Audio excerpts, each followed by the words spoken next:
This guy, he has a legendary skill. His eyes turn dark and he sees absolutely everything. But before awakening, his life was trash. A week ago, it was a normal day. Then, a terrifying announcement on TV. In 2 months, the world would starve, and monsters, hungrier than humans, came to eat us. God was generous. Humans awakened. Still, almost everyone died. I stayed in my room. 3 months since the world outside ended, but being alone sucks. I'm the only one alive in this building. The worst part? No internet. I'm Kim Jae-hyun. My boredom ended the moment a monster appeared at my window. It looked like hell, with the ugliest mouth ever. I almost died, nearly crapped my pants, but it couldn't enter. No One Punch Man moment here. Why? My ability, my house, my rules. I'm the ultimate shut-in. No one gets in without my permission. This wasn't the first time. Guess I'll never die from a heart attack. Yeah, this power saved me, but it has a downside. I can't leave either. Stuck here since awakening. You think surviving is good? No internet, no girlfriend, no fun. The message, the ultimate shut-in can't leave, pisses me off. I can't do anything. Handsome, rich, and still single. Now it's worse. Food is running out. The fridge broke. Everything will rot. Will I die from being too safe? Then I saw it. My skill leveled up. I never thought about what leveling up even means. Maybe that monster that hit my window and died gave me EXP. Must be. Now that thing is lunch for other monsters down there. Then they acted weird. The ugly mouth monster turned to smoke. The system said a reward was sent. 2 million cash in my wallet. I had no idea what wallet meant, but the power coming back shocked me. Now electricity and water are back. A miracle. I can shower and stop stinking. Internet back? Nope. Damn it. Why not that too? My place is a mess. I found a flash drive. Didn't remember it. Checked it. Old family photos. Mom when I was born, so beautiful. Me at 5, cute and smiling. At 12, long hair. At 15, happier than ever. I wish my parents were here. I don't even know if they're alive. I decided I'll find them and I'll bring them here, no matter what. Went to the balcony, saw something new, a system window, level 1 shop. I saw that and thought it looked suspicious, so I tried using the shop. It said I had 2,003,000 cash, like a supermarket wallet. Then I tried opening the window to go outside. Still trapped. Can't leave the building. But I just realized something. I can level up by hunting monsters, those creatures out there. If I kill them, I get stronger. Maybe if I level up enough, I can leave this place. But seeing those terrifying flying monsters, no way I can beat them. Actually, that one died on my window by itself. Maybe I can kill the goblins down there. They're way weaker, so I decided to test it. I'll throw this water bottle. Will it leave the building? Yes. Items can leave. I can't. In that case, I've got an idea. I'll throw something heavier and kill goblins from here. When I was ready to throw a dumbbell, the goblins started calling each other and ran away. Those bastards, they can't run now. I need to test this theory, so I threw the dumbbell with all my strength. Missed. My aim sucks. I've only got one left. Now what? No idea. Just one dumbbell left. Then I heard a noise. The damn goblins started screaming. They grouped up and ran toward the building. It was terrifying. All of them moving together in perfect sync. When they rushed at the building, I feared the worst. But maybe it's not that bad. If they come closer, it's easier for me to hit them. Then I had an idea. I opened the shop. My points were there. I asked it to list the available items, and just like I thought, the dumbbell was analyzed. The system listed it so I can buy more. And the price? Exactly the same as online. So it's like a virtual shop.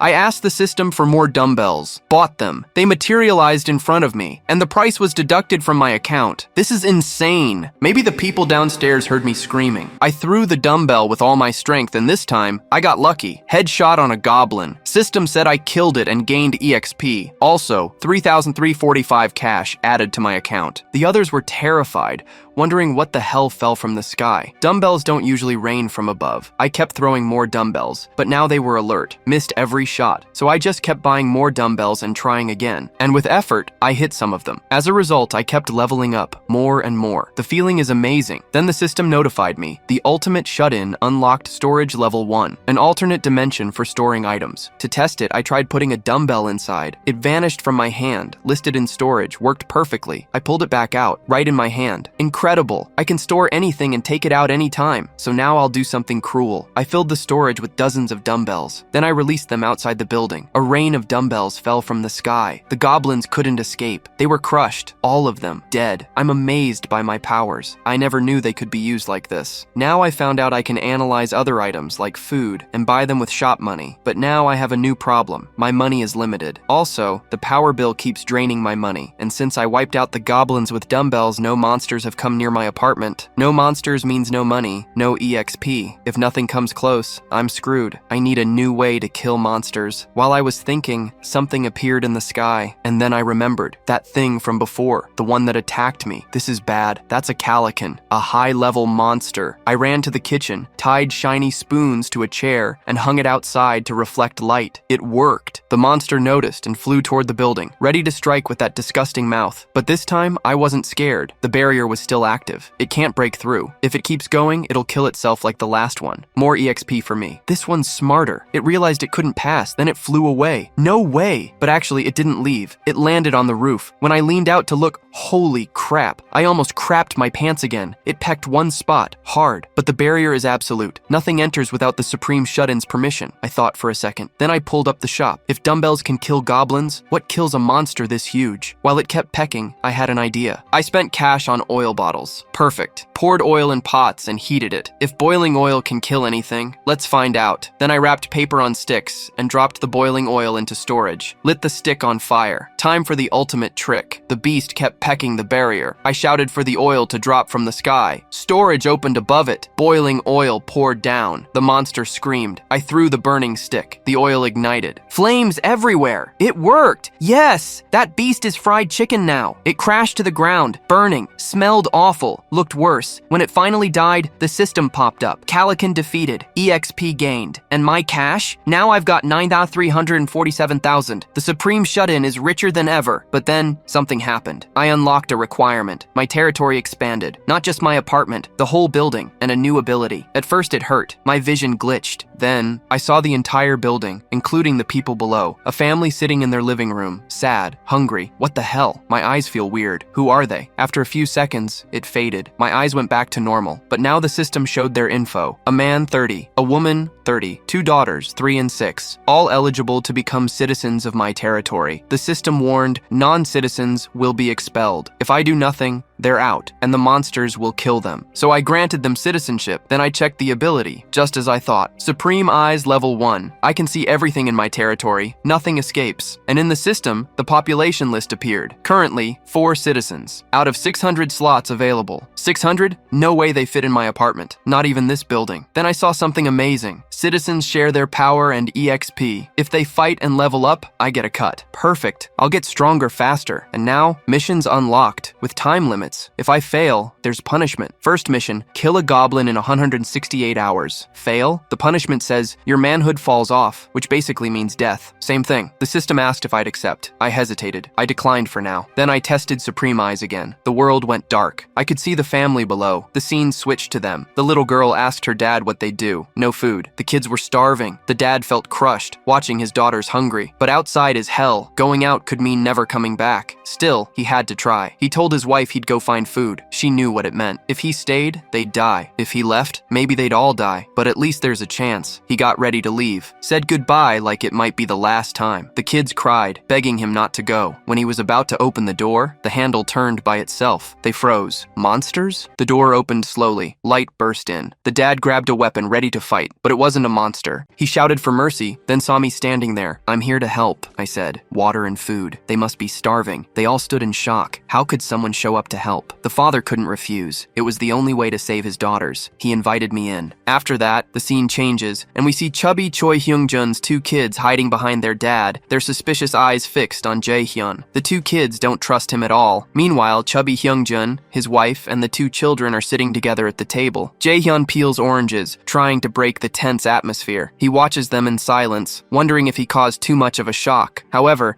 as he looks around the room, Jae-hyun notices that it's completely empty. There's no food, no water, and no light. The curtains are tightly closed so they don't attract monsters. Jae-hyun agrees with himself, recognizing it was a good idea. Deciding to help even more, Jae-hyun focuses on the room's ceiling light. His eyes begin to glow blue, and with a blink, the room light turns on. The chubby guy is shocked. Before he can overthink, Jaehyun slides a water bottle across the table, asking the chubby guy to give the water to the kids first. The children drink the water as if they've been in the desert for months. Jaehyun watches them closely, a slight smile on his face. The younger child, Seo-hyun, almost chokes from how thirsty she is. Noticing this, Jaehyun quickly offers her an orange. Seo-hyun hesitates but takes the orange. The sweet, citrusy aroma spreads, making her mouth water. She takes the orange to her mother, who carefully feeds it to her. The moment Seo-hyun eats, her eyes sparkle with delight. The orange is so sweet and juicy it melts in her mouth. Her joy is obvious. Seeing his sister enjoy the orange, Na-hyun also asks their mom for a piece. Hyungjun's wife obliges, and the children's laughter begins to fill the room. As Jaehyun observes the joy, the system notification appears. The family's trust in Jaehyun has increased a lot. Seo-hyun's trust level has reached 57, which qualifies her to become a vessel. Jaehyun is shocked to see this notification. He still doesn't fully understand what a vessel is, but he's sure of one thing. He doesn't want to make a 3-year-old child his vessel. He thinks about how he can increase the chubby guy's trust to 50, since his current trust level is only 31. Jaehyun is lost in thought when the chubby guy suddenly calls out to him, thanking him from the bottom of his heart. He asks how he could repay Jaehyun's kindness. Jaehyun calmly replies, suggesting they go outside to talk more. The scene changes, and we now see the chubby guy and Jaehyun standing in the hallway. Jaehyun asks the chubby guy if he received a system notification about citizenship. The chubby guy agrees. Jaehyun asks more deeply if the chubby guy noticed anything strange. He explains that for a brief moment, everyone froze in place. Upon hearing this, Jaehyun realizes something crucial. If he hadn't granted citizenship to the chubby guy and his family in time, they would have been teleported out of the building. This realization makes Jaehyun's expressions serious and focused. With a clear and confident tone, Jaehyun tells the chubby guy that if he helps him, Jaehyun will provide food, water, shelter, and most importantly, protection. Their safety will be guaranteed. The chubby guy is shocked and asks how that would be possible. Jaehyun doesn't explain. Instead, he states firmly that if the chubby guy wants food and safety, he needs to trust Jaehyun without question. Jaehyun promises he will never ask him to do anything that puts his life at risk. The chubby guy closes his eyes, trusting his gut. Despite everything, the chubby guy feels that Jaehyun isn't a bad person. He asks what Jaehyun wants in return, since nothing in this world is free. Jaehyun calmly responds that he doesn't want anything material, just for the chubby guy to do one small thing for him. The chubby guy feels relieved, and even calls Jaehyun brother. Jaehyun smiles slightly, acknowledging the words. Changing the subject, Jaehyun asks the price of the golf club the chubby guy had. He realizes it would be too expensive to put in his store. Changing the subject, Jaehyun tells the chubby guy they can talk about the club later. Then, Jaehyun asks when the apocalypse began. The chubby guy remembers it was on a weekend when a horde of goblins attacked. Jaehyun puts the pieces together, remembering that day he was chilling in his room, like a true supreme recluse. He deduces that those who stayed home were spared from the first wave of destruction. Jaehyun reflects on the goblins, and concludes that his citizenship will be crucial for survival. Finally, Jaehyun gives the chubby guy a clear command: find survivors and bring them to this building. After that, the scene changes, and we see Jaehyun lying comfortably on the sofa. His gaze is fixed on the system notification, watching as the chubby guy's trust is slowly but surely increasing. The chubby guy's trust level has reached 40, but Jaehyun is anxious for him to reach 50 soon. Meanwhile, Jaehyun is lost in deep thought, wondering when he'll be able to get out of the barrier to find his family. He wonders if granting citizenship to others will allow him to reunite with them. A very loud voice suddenly startles him. The sound pierces the silence, and Jaehyun instantly recognizes it as the moan of a zombie and a human. Jaehyun runs to the window and peeks outside. His eyes widen when he sees a group of 6 to 7 people fighting a goblin horde. He concludes that these people won't survive, as the group is too far from his building for him to help with his summoning ability. Jaehyun starts to panic. However, to his surprise, a teenager throws a baseball with incredible force and instantly kills a goblin. Another teenager wearing a purple tracksuit launches 2 arrows at once and kills 2 more goblins. Finally, a third teenager with a baseball bat smashes a goblin's head with ease. The remaining goblins run for their lives. Suddenly, a loud noise startles the girl in the purple tracksuit. She finds a pack of ramen noodles on the ground and wonders where it came from. Looking up, she sees a black shadow on top of the building. It's Jaehyun, trying to get her to come inside. As Jaehyun watches the group, he suddenly hears a knock on his door. It's the chubby guy. Jaehyun tells him to come in, but the system blocks him. A notification appears, stating that the chubby guy is not allowed to enter. This revelation surprises Jaehyun. It confirms that no one can enter his room, even if he allows it. Jaehyun wonders, will a vessel be able to enter? But he puts the thought aside for now. Jaehyun leaves the room and instructs the chubby guy to get all the cheap items in his house that can serve as weapons. After checking, Jaehyun immediately opens the supreme recluse's shop and summons 5 packs of ramen noodles and 5 water bottles. In seconds, the items materialize in front of the chubby guy, who is shocked. For the first time, he witnesses Jaehyun's powers. Jaehyun calmly gathers the items into a box and hands it to the chubby guy, telling him to deliver the box outside the building as his next mission. The chubby guy's expression turns worried. He reminds Jaehyun of the many goblins lurking outside. Jaehyun reassures him, stating that he already killed all the goblins that were nearby. The chubby guy hesitates but ultimately believes Jaehyun's words. Jaehyun adds that food is valuable in the world outside. He explains his grand plan, to give food to the hunters so they see him as their king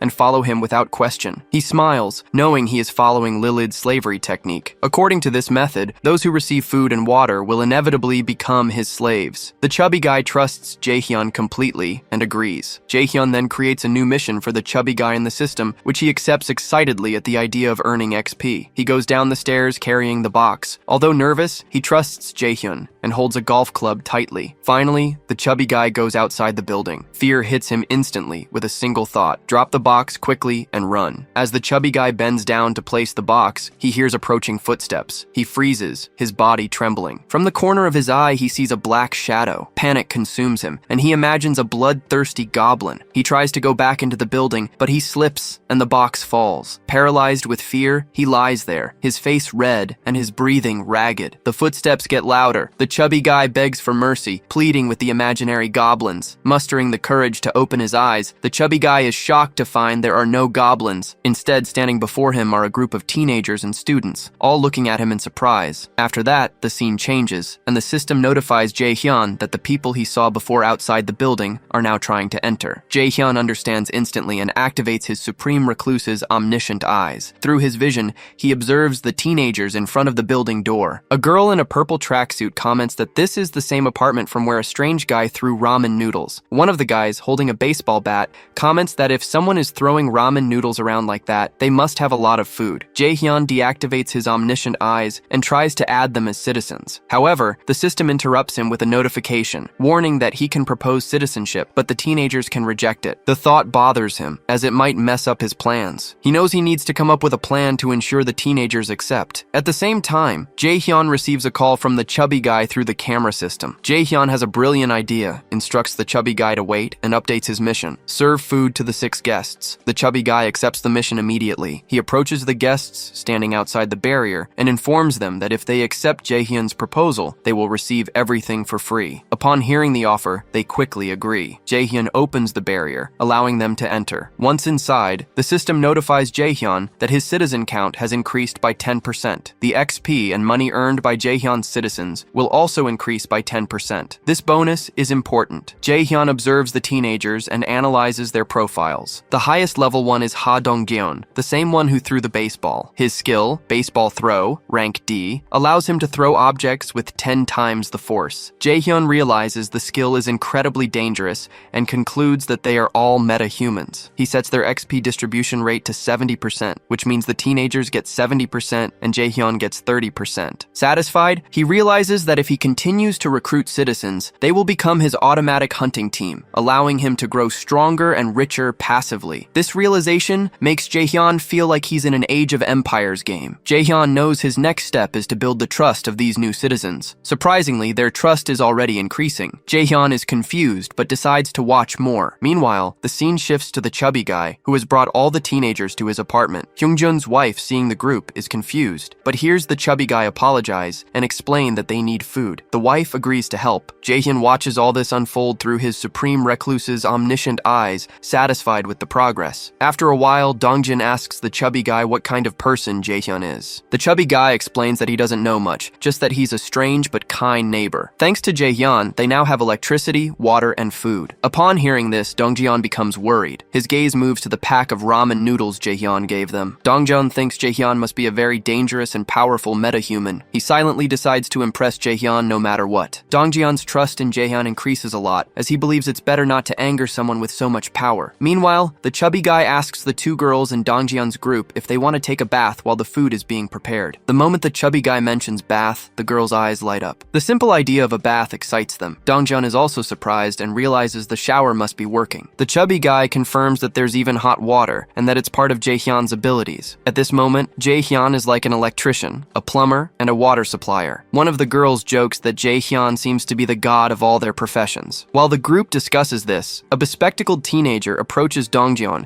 and asks if he thinks he's more powerful than Jae-hyun. Dongjeon admits that, based on Jae-hyun's abilities, this is impossible. Suddenly, Deoksu grabs Dongjeon by the shoulder and suggests they should beat Jae-hyun up together. His bizarre reason is that if they overpower Jae-hyun, he will hand over all his food to them. Upon hearing this, Dongjeon gets visibly annoyed, calls Deoksu a lunatic, and tells him not to do anything stupid. The group ultimately agrees that the best course of action is to impress Jae-hyun. The scene changes, and this guy from their group is named Byung-ho, a timid boy. Dongjeon approaches him and apologizes. If he hadn't invited him to the party hours before the apocalypse, Byung-ho could have saved his family. The boy replies that it wasn't Dongjeon's fault, but Dongjeon promises that after they eat, they will plan to rescue Byung-ho's grandma. However, Byung-ho remains distressed. He thinks it's too late, and that the goblins might have already eaten her. The atmosphere gets heavy as they sense someone approaching. Maybe it was a monster. And it really was a monster, but the monster's name is Jae-hyun. He enters carrying 2 black bags. At that moment, Dongjeon realizes that Jae-hyun is the only one who can solve all their problems. Jae-hyun enters with a deadly serious face and looks at the group. Without hesitation, Jae-hyun confidently states that he will help them. Soon after, everyone was seated, but the atmosphere was incredibly tense. Hyungjun's wife apologizes to everyone for their house being so small. Dongjeon tried to comfort her, saying it was their fault for showing up unannounced. At that moment, the chubby guy arrived with the hot food and began to serve everyone. The group of young people was surprised to see the dishes. It was the first time in a long time that they had seen food. And on top of that, clean, hot food. Hyungjun's wife became increasingly nervous, worried if the guests would like the meal. Rice, fried egg, kimchi, and warm water. The dish was mouth-watering. The table was full of various dishes. One of the girls took a small piece of egg to taste. As soon as she bit into it, she was shocked. Her mouth watered, and she exclaimed how delicious the food was. She loved it. Upon hearing this, Hyungjun's wife felt relieved and smiled. She said the credit for the food belonged to Jae-hyun's ingredients, without which the food wouldn't have been so good, since she didn't even have food for herself. Everyone went silent, wondering, who the hell is this Jae-hyun guy? At that instant, a system notification appeared for Jae-hyun, informing him that the trust level of Hyungjun's wife had reached 50. This made Jae-hyun happy, because her trust level increased faster than the chubby guys. Everyone then began to enjoy the meal together. Their faces lit up as if they hadn't eaten such delicious food in a long time. They were really enjoying the food. One of the girls commented that the egg rolls were excellent, good enough to be served in a restaurant, and in this apocalypse, food like this was practically a dish from heaven. Another girl, curious,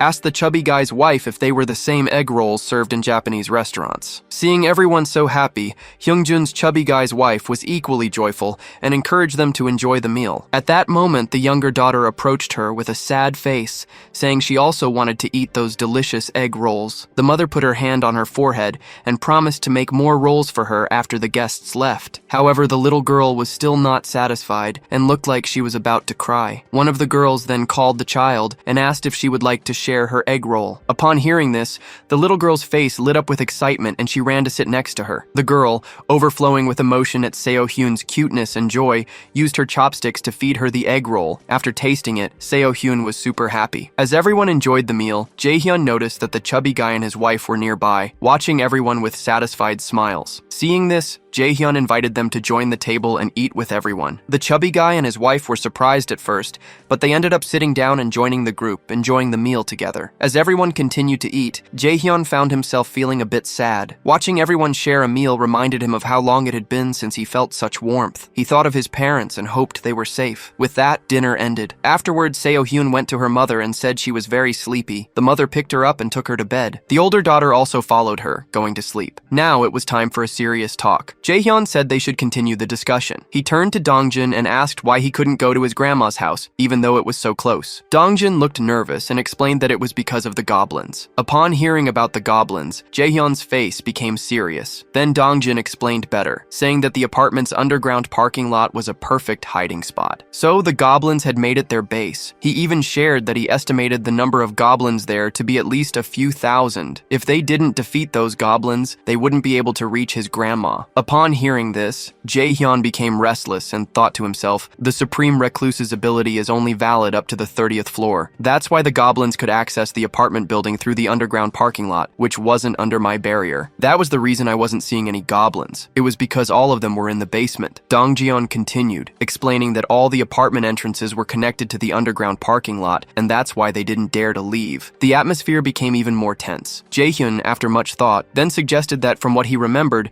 there were secondary roads and small extra passages that served as shortcuts to the underground parking lot. Dong-jeon agreed and said that their initial plan was to use the secondary roads to escape. However, a monster even more terrifying than the goblins had stopped them. Upon hearing about a creature more dangerous than the goblins, Jae-hyun felt a pang of fear and surprise. Dong-jeon, with a sad face, remembered the monster and explained to Jae-hyun that it looked like a wolf or a bear. In fact, he described that it was as big as a bear and as fierce as a bloodthirsty wolf. Dong-jeon had a flashback of the beast fighting a large group of goblins. He added that the only reason they managed to escape that time was because the beast was busy killing and slaughtering the goblins, even eating them. Upon hearing this, Jae-hyun became deeply worried. Dong-jeon added that they couldn't be sure what that thing was. It looked like a shadow beast because the area was too dark. Jae-hyun commented that in the end, they couldn't avoid this forever. Dong-jeon, still scared, said they had their limits. He explained that without those limits, they would have already fought the goblins. Curious, Jae-hyun asked him about these limits. Rin, sitting nearby, replied that their weapons were almost destroyed. They were using bows and throwing baseballs. In the end, they would run out of things to shoot or throw. For Jae-hyun, this was nothing. Jae-hyun reassured them, saying he could solve this problem for them. Then, Jae-hyun asked to see the bows and baseballs. They showed him the equipment. Jae-hyun inspected them and immediately added the baseball to his system inventory. When he tried to add the bow, a message appeared in the system, saying he needed to pay 530,000 won to list the high-quality compound bow. Without hesitation, Jae-hyun paid the amount and added the bow to his system. As an unlimited supply of arrows and baseballs was added to his store, Jae-hyun then asked if all of them knew how to use bows. Everyone went silent. Before they could answer, Jae-hyun, with a serious face, quickly bought 5 bow and arrow kits from his system. In seconds, the weapons appeared on the table. Jae-hyun, in his casual tone, told everyone that even if they didn't know how to use them yet, they should take the chance to practice. He handed them the bows and encouraged them to start using them immediately. At that instant, Jae-hyun received a system notification that some of their trust levels had increased a bit. Upon seeing this, he felt a mix of surprise and happiness. At the same time,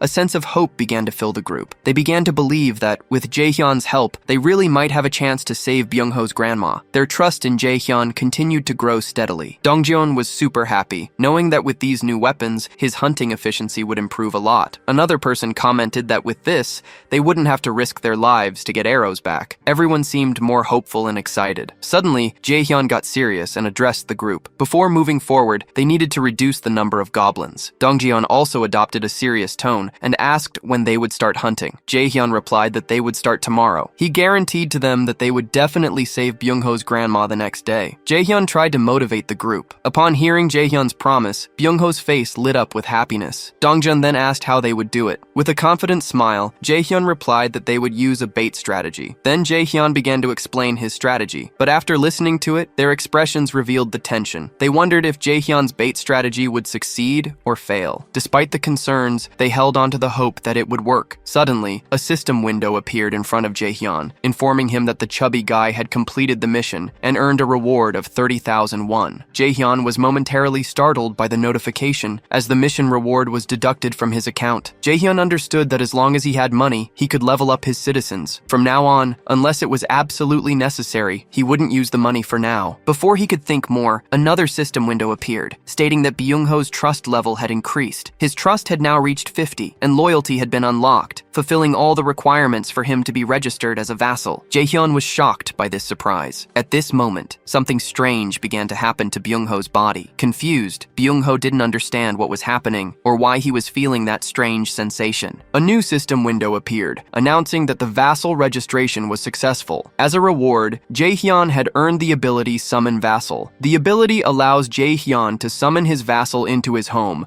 but only 2 hours after the initial summoning. From now on, Byung-ho was officially Jaehyun's first vassal, earning the title of first servant. Jaehyun also acquired strength comparable to a gorilla's, and the same ability was also given to the chubby guy. Another system notification appeared, explaining that any EXP and gold earned by the chubby guy while hunting would be doubled. Furthermore, Jaehyun could use the Supreme Recluse's Omniscient Eyes ability to summon his vassal 5 meters from home. All this information was overwhelming. At this instant, Jaehyun noticed a plus button on the system window and clicked on it. A message appeared asking if he would like to spend 1,000 won to increase his vassal's level. The high price left Jaehyun shocked. He sat down, holding his head in frustration, thinking, is this some kind of slot machine game? Upon seeing him like this, the chubby guy's wife asked Jaehyun if anything was wrong, but Jaehyun shook his head and replied to her, it was nothing. From now on, Jaehyun decided they would call the chubby guy by his real name. Then Jaehyun asked Byung-ho how he was feeling. Byung-ho replied excitedly,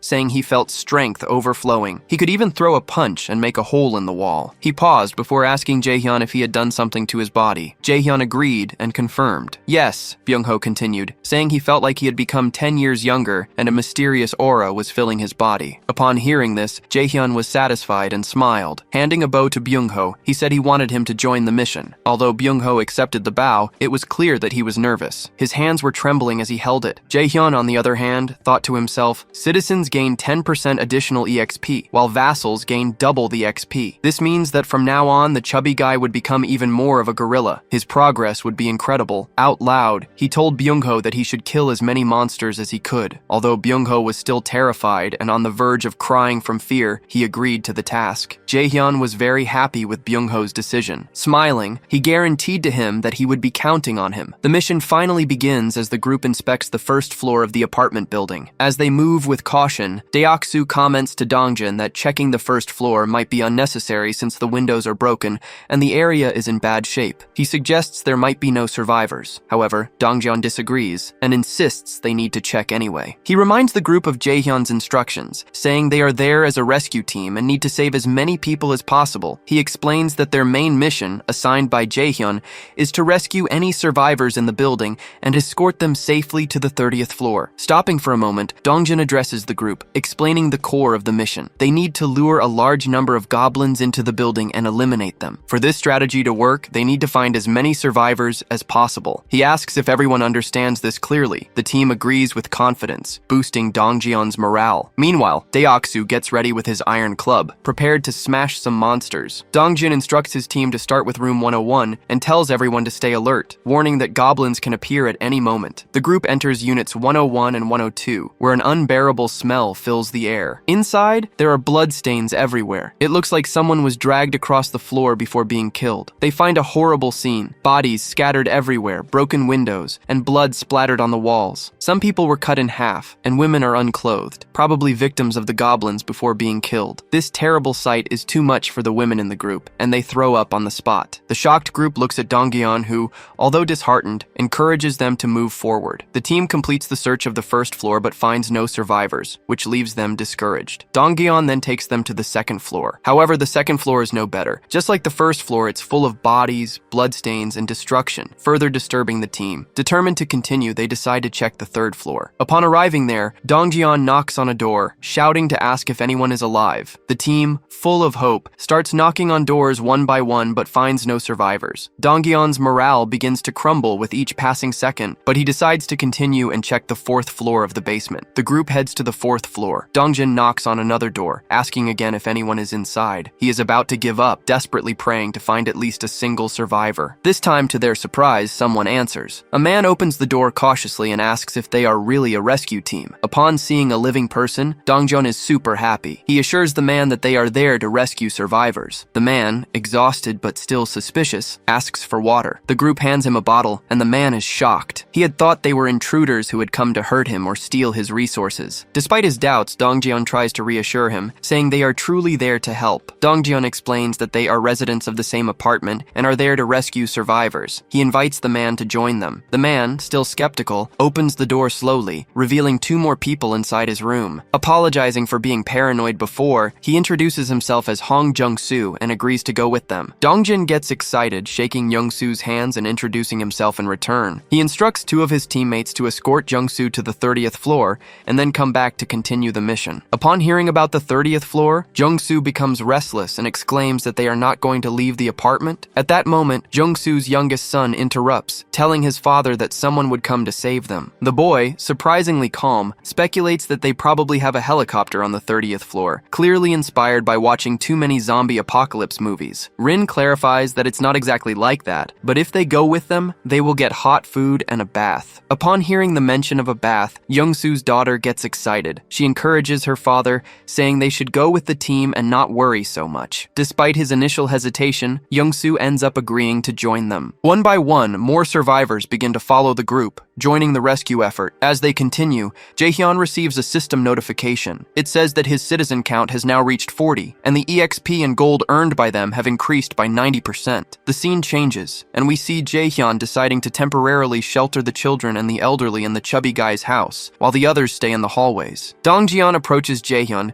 and informs him that they have only managed to rescue 40 people so far. Jaehyun asks Dongjeon if there are only that many people in the whole building. Dongjeon replies sadly, explaining that everyone who left their rooms was brutally murdered. He adds that they searched up to the 29th floor, but it seems many people didn't even leave home. Jaehyun is happy with their efforts, although he reflects that the chubby guy's house is already almost full. Even so, he feels that this number should be enough for now. Activating his Supreme Recluse's omniscient eyes, Jaehyun observes what everyone is doing. He first notices Byung-ho lifting a chair. He sees the chubby guy and others holding a huge water gallon, working together with the women. Finally, he sees Dongjeon busy with his tasks. They were almost done with all the preparations Jaehyun had instructed them to do. With a side smile, Jaehyun tells Dongjeon that they are ready to move on to the second phase of the goblin hunt. Dongjeon gathers everyone and explains their mission: to lure the goblins hidden underground. He explains that they will start with basement level 1. The group will split into 2 teams to lure the goblins on B1 and eliminate them. Afterward, they will proceed to clear the goblins on B2. The bespectacled guy asks nervously, what if there are more goblins than they expect? Won't they get trapped and isolated on the first floor? And what if something happens while they are transporting the goblin bodies? Before Dongjeon can answer, Rin, holding her bow, confidently declares that she will kill all the goblins, ensuring this doesn't happen. She reassures the bespectacled guy, reminding him that, as his Nuna, she will ensure everyone stays safe. Dongjeon reassures the group, adding that, unlike before, they now have plenty of arrows, so they will be fine. His confidence convinces the worried member to agree to the plan. Suddenly, a noise catches their attention. Everyone becomes alert, turning around immediately with serious faces to see 3 goblins standing in front of them. Without wasting a second, Rin immediately shoots her bow, hitting 2 of the goblins with her arrows. Dongjin quickly smashes the last goblin's head like a watermelon with his club. In an instant, all 3 goblins are dead. Afterward, the bespectacled guy jokingly asks Dongjin why he even brought a bow if he was only going to use a club. Hadn't he said he needed the bow? Deoksu replies that using a club just feels natural, although he notes that he feels a bit stronger than before. Little does he know, it was because of Jaehyun's improved club. Before Deoksu can say more, a woman calls their attention to the goblin bodies. Surprisingly, the goblins' bodies begin to disappear. Jaehyun was collecting the spoils. Byung-ho, upon seeing this, is surprised and wonders in shock if this is another one of Jaehyun's abilities. Ignoring the distraction, Dongjin orders the group to head toward B1. They follow him, while Byung-ho's trust in Jaehyun grows stronger and stronger. He begins to believe that Jaehyun can really save his grandma. Meanwhile, a system notification appears in front of Jaehyun,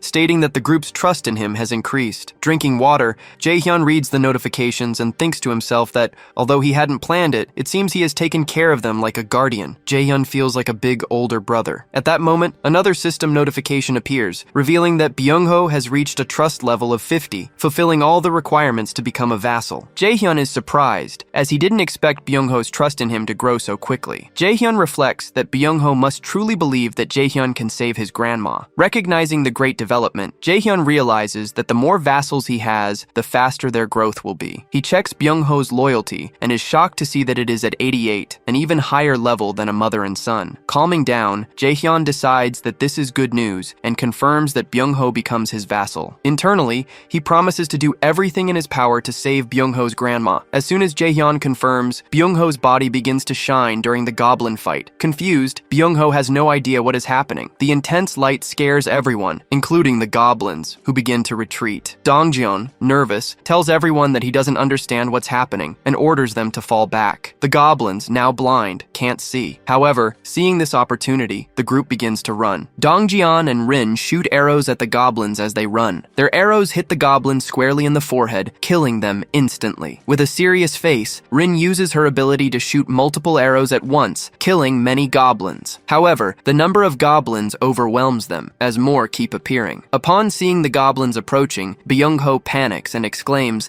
that it looks like even the goblins from B2 have come up to B1. This was unexpected. It seems the goblins can communicate telepathically. As the group runs toward the exit, they reach the gate. Dongjian tries to close it, but some goblins manage to get their hands through. The group runs to help Dongjian, but their efforts seem useless as more goblins from the other side push against the gate. There were too many goblins, and just as they were about to break through, all the people came to help push the door, but it was no use. A goblin, using only brute force, was holding the door and pushing it, and so several goblins began to accumulate, making the situation worse. At this critical moment, the chubby guy used his gorilla strength ability to close the gate alone. Straining with all his might, the chubby guy yelled to himself that he had to stop them there. He had to do it, no matter what. Dongjian quickly informed the chubby guy that everyone was safe now and encouraged him to come back soon. The chubby guy tried to escape with the others, but the goblins managed to break through the gate, causing him to fall to the ground. The chubby guy desperately told Dongjin to leave without him, but Dongjin hesitated, not knowing what to do. Suddenly, Daixu ran, hitting a goblin with his club and trying to pull the chubby guy to safety. However, a goblin grabbed the chubby guy's leg, holding him. At that moment, a goblin with lustful eyes began to stare at everyone, his expression revealing a hunger for what he considered a juicy, fat piece of meat. But just as the goblins were approaching, the chubby guy vanished into thin air. Shocked, Daixu froze in confusion, unable to think what the hell just happened. Meanwhile, the goblins began to advance toward him. A goblin jumped to attack him, but Daixu once again smashed it with his club, sending it flying. Daixu then began to run toward his teammates, skillfully dodging the goblins' attacks. His teammates quickly covered him by shooting arrows at the goblins, creating a large enough gap for Daixu to escape safely. The group continued to retreat, desperately trying to avoid being overwhelmed by the relentless goblin horde. In the dark night, under the moonlight, the entire building was silent. But in the basement, a beast, a terrifying one, was devouring goblins one by one, tearing their bodies, crushing and chewing the goblins like candy. It eliminated every goblin with ease, and then, in anger, turned its gaze toward the building. Its only thought was to kill everyone inside,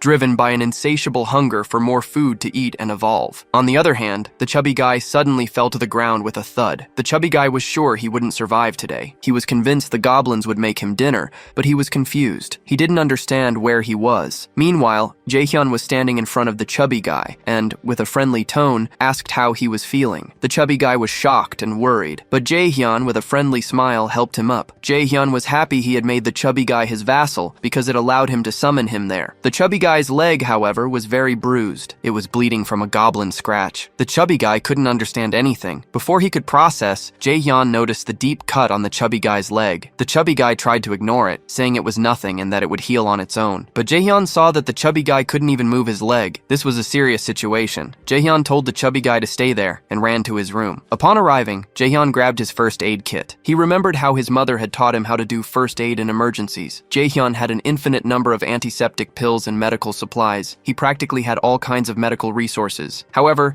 his Supreme Recluse inventory only had 40 slots, so he couldn't carry everything. He needed to be very careful. After thinking for a moment, Jaehyun had an idea. He put all the medicines in the first aid kit and put the kit in the inventory slot. It was a brilliant idea. Jaehyun began to wonder if he stored an entire room full of medicine or a box full of medical supplies, would he be able to duplicate them? This thought seemed to change everything for him. After preparing, Jaehyun went back to the chubby guy. He took out the first aid kit and asked the chubby guy to show his leg. The chubby guy reluctantly revealed it, and blood was gushing from the wound. While cleaning the blood, Jaehyun warned the chubby guy that the situation was very serious. He explained that if the wound got infected, the chubby guy could even lose his leg. While Jaehyun treated the wound, the chubby guy winced in pain. Suddenly, a system notification appeared, stating that the chubby guy's trust in Jaehyun had increased drastically. Finally, Jaehyun finished treating the wound. He instructed the chubby guy to go to his room and rest. The chubby guy, still in pain but grateful, obeyed. Afterward, Jaehyun closed his eyes and activated his Supreme Recluse's omniscient eyes. He saw that in the basement, Rin was tirelessly killing goblins with her bow. She moved with precision, eliminating goblin after goblin. The hunt had just begun. Daixu is smashing all the goblins with with his club like crazy. They are taking turns killing goblins and running upstairs. A little earlier, when the chubby guy suddenly vanished in front of Deoksu's eyes, he had run up the stairs like his ass was on fire. From behind, the group was shooting arrows at the goblins like their lives depended on it. Suddenly, 2 goblins appear in front of Deoksu,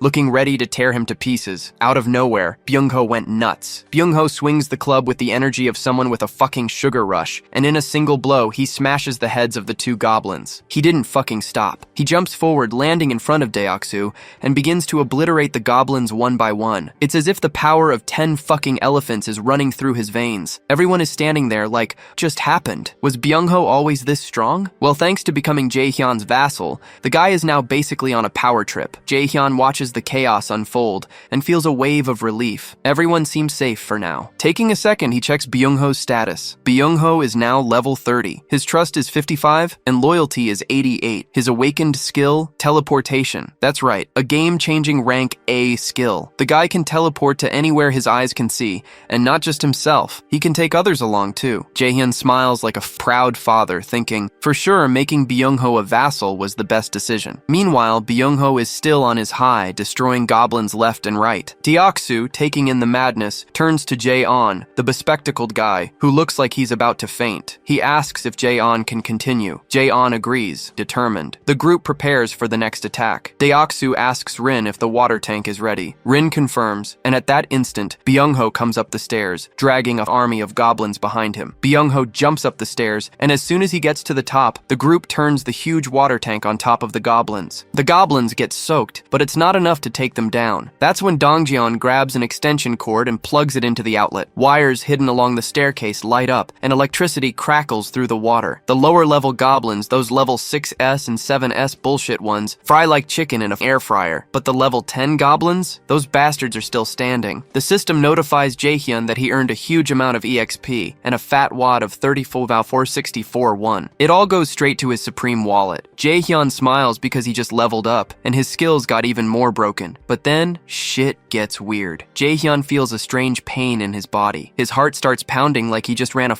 marathon. His whole body feels like it's on fire. Suddenly, a purple shield begins to form around him. The shield expands, spreading through the building and reaching the basement. Every high-level goblin caught in it starts to freeze up. The system notifies Jae-hyun that a hostile presence was detected inside his shield. Jae-hyun smiles, because now it's time to show these little shits who's boss. With a simple command, the goblins trapped inside the shield pop like fucking balloons. Blood splatters everywhere, painting the walls like horror show. Hundreds of goblins die instantly. On another floor, a group of goblins is gathered, preparing to march into the building with no idea of their dark future. Suddenly, a fat goblin feels something behind him. When he turns around, he sees a huge beast standing there. Before the goblin can even blink, the beast bites into his fat body, instantly killing him and brutally devouring the juicy flesh like a snack. Watching this bloody massacre, the other goblins are terrified, but before they can move, the beast charges at them, cutting through the crowd like a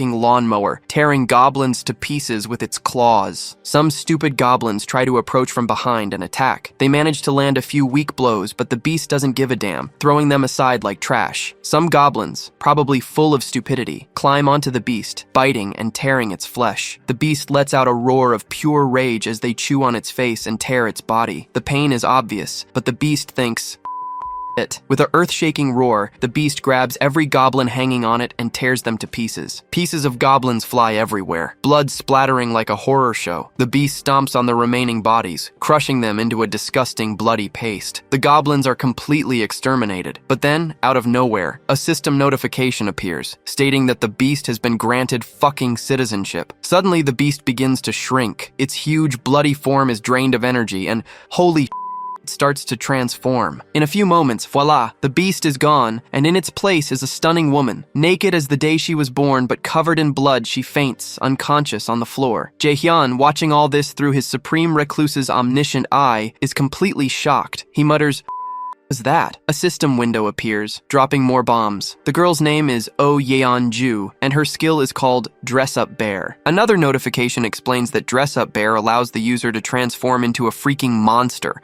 maximizing all physical and regeneration abilities. Jae-hyun is impressed. This chick is level 33 with a rank A skill. Then, more notifications come. Dongjun and Hae Rin's trust reaches 50, unlocking loyalty, and Deoksu, his loyalty surpasses 30, fulfilling the requirements to become a vassal. Jaehyun smiles to the side and tells the system to register Deoksu. Boom! Another vassal is added to the team. Deoksu gains the skill Iron Knight, and a system notification explains that Iron Knight allows the user to summon a halberd and a full iron armor. Jaehyun understood something crucial. The higher the vassal's levels, the stronger their awakened abilities become. He starts to think about his vassals one by one. The chubby guy with the strength of a gorilla has a rank C skill and is level 20. Deoksu, who has the Iron Knight skill, a rank B skill, is level 25. Byungho, with the rank A teleportation skill, is at level 30. Jaehyun thinks more deeply. From the moment they were registered as vassals, their levels seem to be decided based on the rank of their awakened abilities. However, a question bothers him. Are the skill ranks chosen randomly? He ponders. If Byungho earned a rank A skill corresponding to his loyalty value,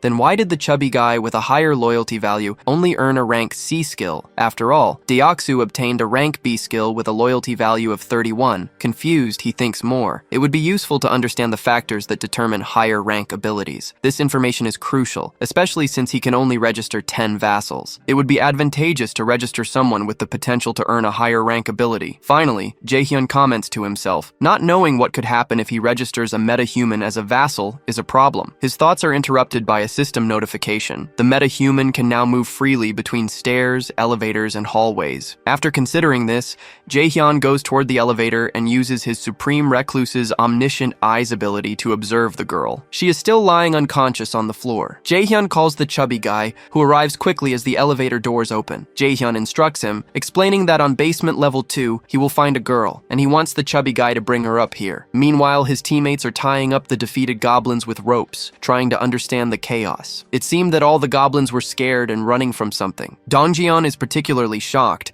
realizing that he underestimated the pure power of the ability they had just witnessed. He is shocked, seeing how Jaehyun, with a simple snap of his fingers, popped all the goblins like it was nothing. Dongjun remembers past moments, like when the chubby guy talked about Jaehyun's divine abilities, and even mentioned things like hot water. Putting the pieces together, he realizes that this must also be part of Jaehyun's abilities. He remembers that the chubby guy's wife once mentioned that the ingredients for their food were all provided by Jaehyun. In deep thought, Dongjun concludes, all of this is connected to Jaehyun's abilities. Dongjun wonders why Jaehyun is so strong that he might not even need anyone, but still chooses to help everyone in this world. Dongjun's trust in Jaehyun increases even more. Thinking about Byungho, Dongjun notes, Byungho was always an introvert, but after meeting Jaehyun, he changed, acting like a psycho killer for a moment. While gathering the wires, the only thought in Dongjun's mind was, Jaehyun is such a frighteningly strong being, and his abilities must be feared. On the other hand, the chubby guy is seen running to basement level 2 to rescue the woman. While Dongjun continues his thoughts, he considers how lucky they all are that Jaehyun chose them. Meanwhile, Jaehyun, with his supreme recluse's omniscient eye,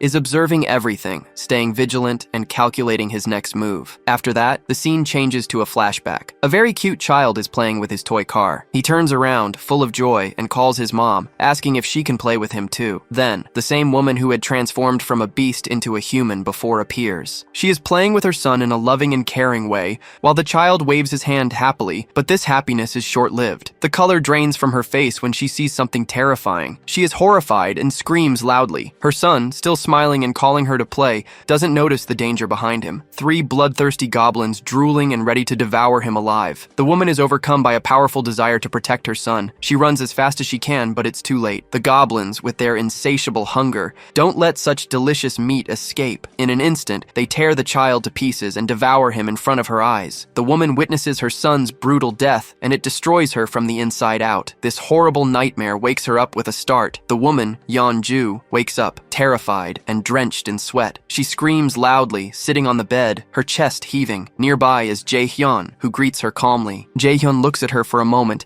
and asks how she's feeling. Yeonju, still disoriented, holds her head, trying to understand where she is. Meanwhile, Jaehyun extends his hand and introduces himself, saying he is happy to meet her. However, Yeonju remains suspicious of Jaehyun and asks a single question. Was he the one who did that job before? Jaehyun looks confused, not knowing what Yeonju means. But she insists, tests, asking if he was the one who made the goblins' heads fly off like balloons. It turns out that while Yeonju was unconscious, Jaehyun had used his domain expansion to kill the goblins, making their heads pop like balloons. While Jaehyun tries to offer his hand again, Yeonju pulls away, her voice trembling. She confirms that it was indeed Jaehyun who killed the goblins. This discovery makes her even more suspicious and wary. Her fear of Jaehyun grows, as his immense power is undeniably terrifying. He can annihilate an entire group of goblins in an instant, like crushing ants under his foot. Yeonju's thoughts turn dark. She begins to wonder if she were as strong as Jaehyun, maybe she could have saved her son. Overwhelmed by sadness, she begins to tremble and cry again. She curses her own power, lamenting that it awakened too late. If it had awakened earlier, maybe her son would still be alive. Between the tears, Yeonju calls out to Jaehyun. Her voice trembles and she looks completely devastated. Jaehyun, caught by surprise, watches her intently. Yeonju, with a desperate and sad tone, asks Jaehyun if he can save her son. Deep down, she knows her son is gone, but she begs Jaehyun to avenge him, killing all the fucking goblins in the world. And with that, another goblin slayer is born. Yeonju sits on the bed and cries, her body trembling. Jaehyun stands nearby, silently observing her overwhelming sadness. The room is filled with the sound of her uncontrollable crying. Jaehyun ponders the tragedy she suffered. As a recluse, he isn't good at interacting with others. He genuinely doesn't know how to comfort this grieving mother. As Yeonju was crying, the system suddenly notified Jaehyun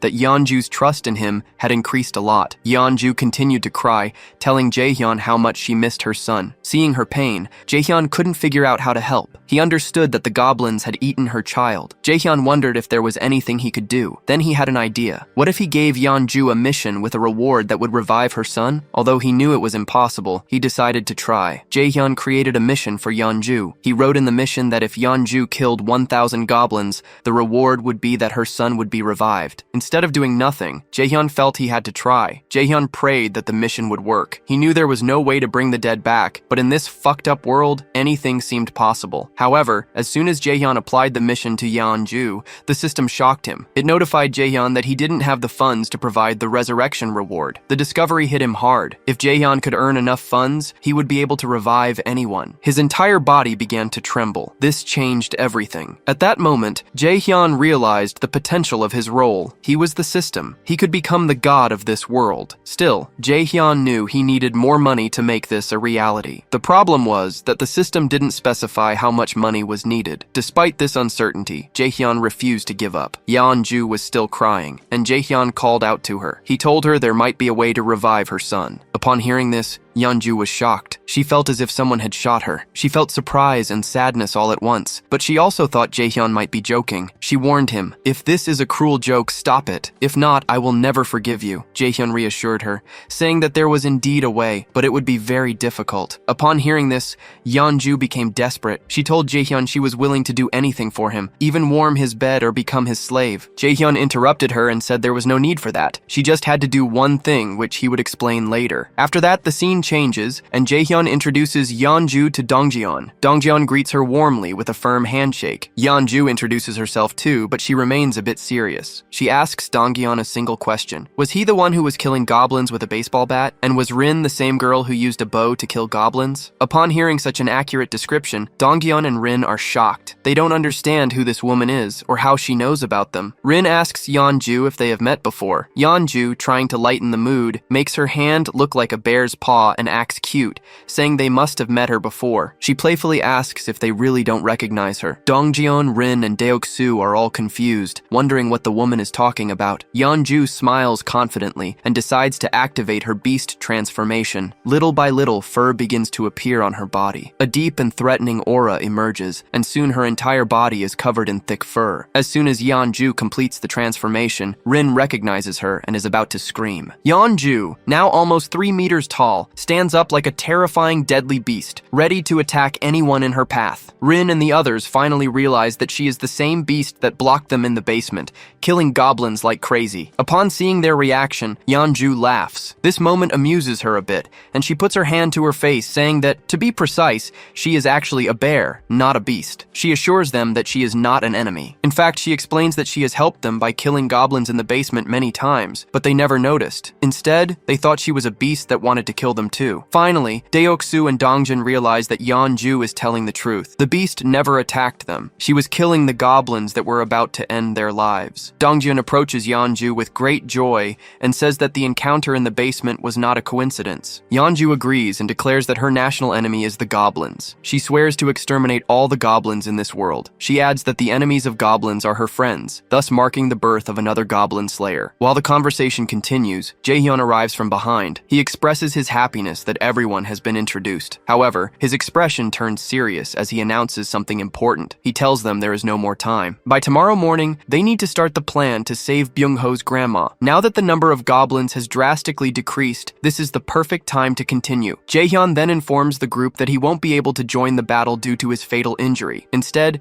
Mrs. Yeonju will accompany Deoksu's and Dongjion's group to kill the goblins. Upon hearing the term goblin hunter, Yeonju is very happy. Jaehyun gives his final command to everyone, instructing them to rest. He reminds them that they will start the mission as soon as they wake up the next morning. As the group disperses to their rooms, Jaehyun calls Deoksu and Byung-ho aside. The scene changes, and Jaehyun takes them to a small room. He asks them, "Do you know why I brought you here?" The two look very confused. Jaehyun, with a serious face, asks if they know why he called them there. Deoksu has no idea, but Byung-ho is a little suspicious. He takes a chance and asks Jaehyun if he called them to talk about abilities. Jaehyun gives an evil smile and says that Byung-ho is right. Both Jaehyun and Byung-ho have unlocked their awakened abilities. The two are shocked to hear this. Jaehyun tells Byung-ho that his awakened ability is called teleportation. Upon hearing the word teleportation, Byung-ho gives a big smile. Jaehyun informs Deoksu that his awakened ability is called Iron Knight. Deoksu is very confused. What does Iron Knight mean? Will he be able to summon a knight? Jaehyun, with a serious face, decides to train the two first because both need to master their abilities to complete the tasks. That's why Jaehyun unlocks his system notification and creates a new mission for the two. The mission is that both need to discover their awakened abilities. They need to unlock their awakened abilities for the first time. The time limit is 1 hour. The reward is an increase in strength, and the punishment is that both have to sleep outside. Jaehyun is about to give the mission to both. At the same time, Deoksu, super excited, asks Jaehyun if Deoksu has unlocked his awakened ability. Will he be able to use his abilities like Dongjin? Jaehyun agrees. Upon hearing this, Deoksu gets more excited and starts jumping like a child and shouts that he can't wait to use the Iron Knight ability. Iron Knight sounds very cool. After that, Jaehyun explains to Deoksu that he can summon the iron armor and a halberd of hell using his Iron Knight ability. While Deoksu is listening to Jaehyun and is about to ask a question, at the same time, in front of Deoksu's eyes, Byung-ho disappears with a splash. Upon seeing this, Deoksu is very surprised and stands still. For a while, both Jaehyun and Deoksu stand in total silence. After a moment, Byung-ho teleports from his spot and reappears a little further away. Upon seeing this, Byung-ho is very surprised and happy. Byung-ho can't believe that he thought he could teleport a little further, and as soon as he thought it, he teleported. Byung-ho squeezes his hands and says that with this ability, he can definitely save his grandma. On the other hand, Deoksu notifies Jaehyun that Byung-ho's trust in Jaehyun has increased drastically. The next moment, Byung-ho, bowing his head from the bottom of his heart, thanks Jaehyun and tells him that from today on, he will begin to believe in Jaehyun. Everything Jaehyun says, he will do for Jaehyun. For Jaehyun, Byung-ho will be able to save his grandma. But Jaehyun tells Byung-ho that he shouldn't be so happy so soon because it would be very difficult for him to get to his grandma's house at the moment. Upon hearing this, Byung-ho is a little disappointed. He now has the teleportation ability, so he can teleport directly to his grandma's house. But Jaehyun says there's no guarantee that Byung-ho will be able to control his ability well. At the moment, Byung-ho doesn't even know how far he can teleport, or for how long he can teleport at a time. First, Byung-ho will have to master his teleportation ability, because it shouldn't happen that, while teleporting, Byung-ho gets stuck midway to his grandma's house. Or he falls unconscious, and the goblins kill Byung-ho. Upon hearing this, Byung-ho is a little disappointed, but he understands that everything Jaehyun is saying seems logical, so Byung-ho will have to wait a little longer to save his grandma. But while Jaehyun and Byung-ho are talking, a very strong flash shines from behind. Upon seeing this, both Byung-ho and Jaehyun are scared, and the next moment, as soon as Jaehyun and Byung-ho turn around, we are shown a huge statue holding a very large iron axe in its hand, which looked very dangerous. This is none other than our Deoksu. Deoksu has invoked his Iron Knight, and Deoksu's body has a very thick, powerful, and enchanted iron armor, and he is holding a very large iron axe. Upon seeing such a thick and cool armor and weapon, Deoksu's trust in Jaehyun increases. The system notifies Jaehyun that Deoksu's trust and loyalty have increased drastically. Deoksu is dancing happily. On the other hand, Jaehyun tells Byung-ho to teleport to the building next door. This will be Byung-ho's first mission. If he can easily teleport to the building next door, it means he is using his ability well. Byung-ho looks at the building next door, stands still for a while, and is determined to teleport there. On the other hand, Jaehyun also creates a new mission for Byung-ho, in which it is written that he will have to teleport to the building next door in 3 minutes. The reward will be an increase in teleportation proficiency. Byung-ho concentrates, and from behind, Deok-soo increases his confidence, encouraging him. Byung-ho, with a serious face, thinks about teleporting to the building next door, and in a moment, he disappears from his spot. The next moment, he successfully teleports to the building next door. Byung-ho waves his hand while looking at Jaehyun from the window of the building next door, and Jaehyun is also happy to see that Byung-ho has already used teleportation over a long distance. Byung-ho also happily waves his hand from that building. At the same time, suddenly there is darkness in front of Byung-ho's eyes, and he suddenly falls unconscious, collapsing in the building. Upon seeing this, Deok-soo and Jaehyun are scared. What happened to Byung-ho suddenly? Jaehyun doesn't wait for a second. He summons Byung-ho with the summoning ability, and then puts him to sleep. Jaehyun quickly checks Byung-ho's system notification, and finds that his health is in good condition. Byung-ho is just sleeping. So Jaehyun thinks that either his mana ran out, or again, his limit is only to teleport over a short distance. If Byung-ho teleports more than that, all his energy will run out, and he will fall unconscious. Jaehyun explains all this to Deok-soo, that Byung-ho is completely fine. After a little rest, Byung-ho will regain consciousness. After that, Jaehyun suddenly turns to Deok-soo and asks if he likes to exercise. Deok-soo doesn't understand this question. Why is Jaehyun suddenly asking about exercise? And the next moment, Jaehyun gives Deok-soo the One Punch Man schedule task. Jaehyun creates a new mission for Deok-soo, in which he has to do 100 push-ups, 100 squats, and run 10 meters in 10 minutes. The reward is an increase in strength, and the punishment is sleeping outdoors. And Deok-soo has to do all this with his armor on. Deok-soo doesn't take a second. He quickly starts the push-ups, squats, and the run. With the armor on, Deok-soo quickly completes all the push-ups and squats, but he starts to pant loudly. Jaehyun looks at him from behind and thinks that Deok-soo completed this task with such ease. Maybe this is because Deok-soo is already an athlete who plays sports. Because of this, Deok-soo's endurance is already very good. While Jaehyun is thinking all this, the system notifies Jaehyun that the evaluation process has started. Jaehyun doesn't understand. Is this a new evaluation notification? Because he had never seen an evaluation notification before. While Jaehyun is thinking all this, Deok-soo asks Jaehyun if he wants to do any other task or any other quick mission. Jaehyun says, "No, that's all for today. Deok-soo can go." After that, Deok-soo thanks Jaehyun and says he will leave. At the same time, the system notifies Jaehyun that the evaluation has been completed. Since Deok-soo's strength increased due to the completion of the task, Jaehyun's strength will also increase a little. Upon seeing this notification, Jaehyun is very shocked because he feels that his body is stronger than before. This information was revolutionary for Jaehyun. This means that all of Jaehyun's vassals will become stronger, and Jaehyun will also become stronger. This changed everything. After that, the scene changes. We see that it's night. Byung-ho and his entire group are running. Many goblins are also running after them. Deok-soo quickly invokes his Iron Knight. And like a true knight, he stands in front of all the goblins, and one by one begins to kill and cut all the goblins. But Deok-soo was alone. How could he stop all the goblins alone? Some goblins pass to the right and left of Deok-soo and run towards Byung-ho, but from behind, Byung-ho was also ready with his bow and arrow. With the help of the arrow, Byung-ho kills all the remaining goblins, and he is ready to kill the remaining goblins. Upon seeing Byung-ho and Deok-soo, all the remaining goblins are scared and run back. But a huge shadow from behind stops all the goblins. Upon seeing that huge shadow, all the goblins are so scared that tears start to come out of their eyes, because that huge shadow is none other than our huge bear mummy. Before the goblins could say anything, the bear mummy cuts all the goblins into 2 pieces, and Byung-ho and his group are also killing all the goblins one by one. Byung-ho's group tells him that they are killing all the goblins and stopping them. Byung-ho should quickly go to his grandma and save her. Byung-ho leaves his group to kill the goblins and goes to save his grandma. On the other hand, Jaehyun is just sitting at home and eating ramen noodles. While eating ramen noodles, Jaehyun is notified by the system that his citizens have completed the mission. Because of this, he has received 132,966 won. Jaehyun is surprised because it was the first time his citizens earned money by completing the mission. Jaehyun thinks that when Deok-soo completed the mission, Jaehyun's strength increased. And when other citizens completed the mission, Jaehyun earned money. Jaehyun thinks that when his citizens complete the mission, Jaehyun's reward will be random. Slowly, many systems notify Jaehyun that other citizens have also completed the mission. Byung-ho has also completed his mission,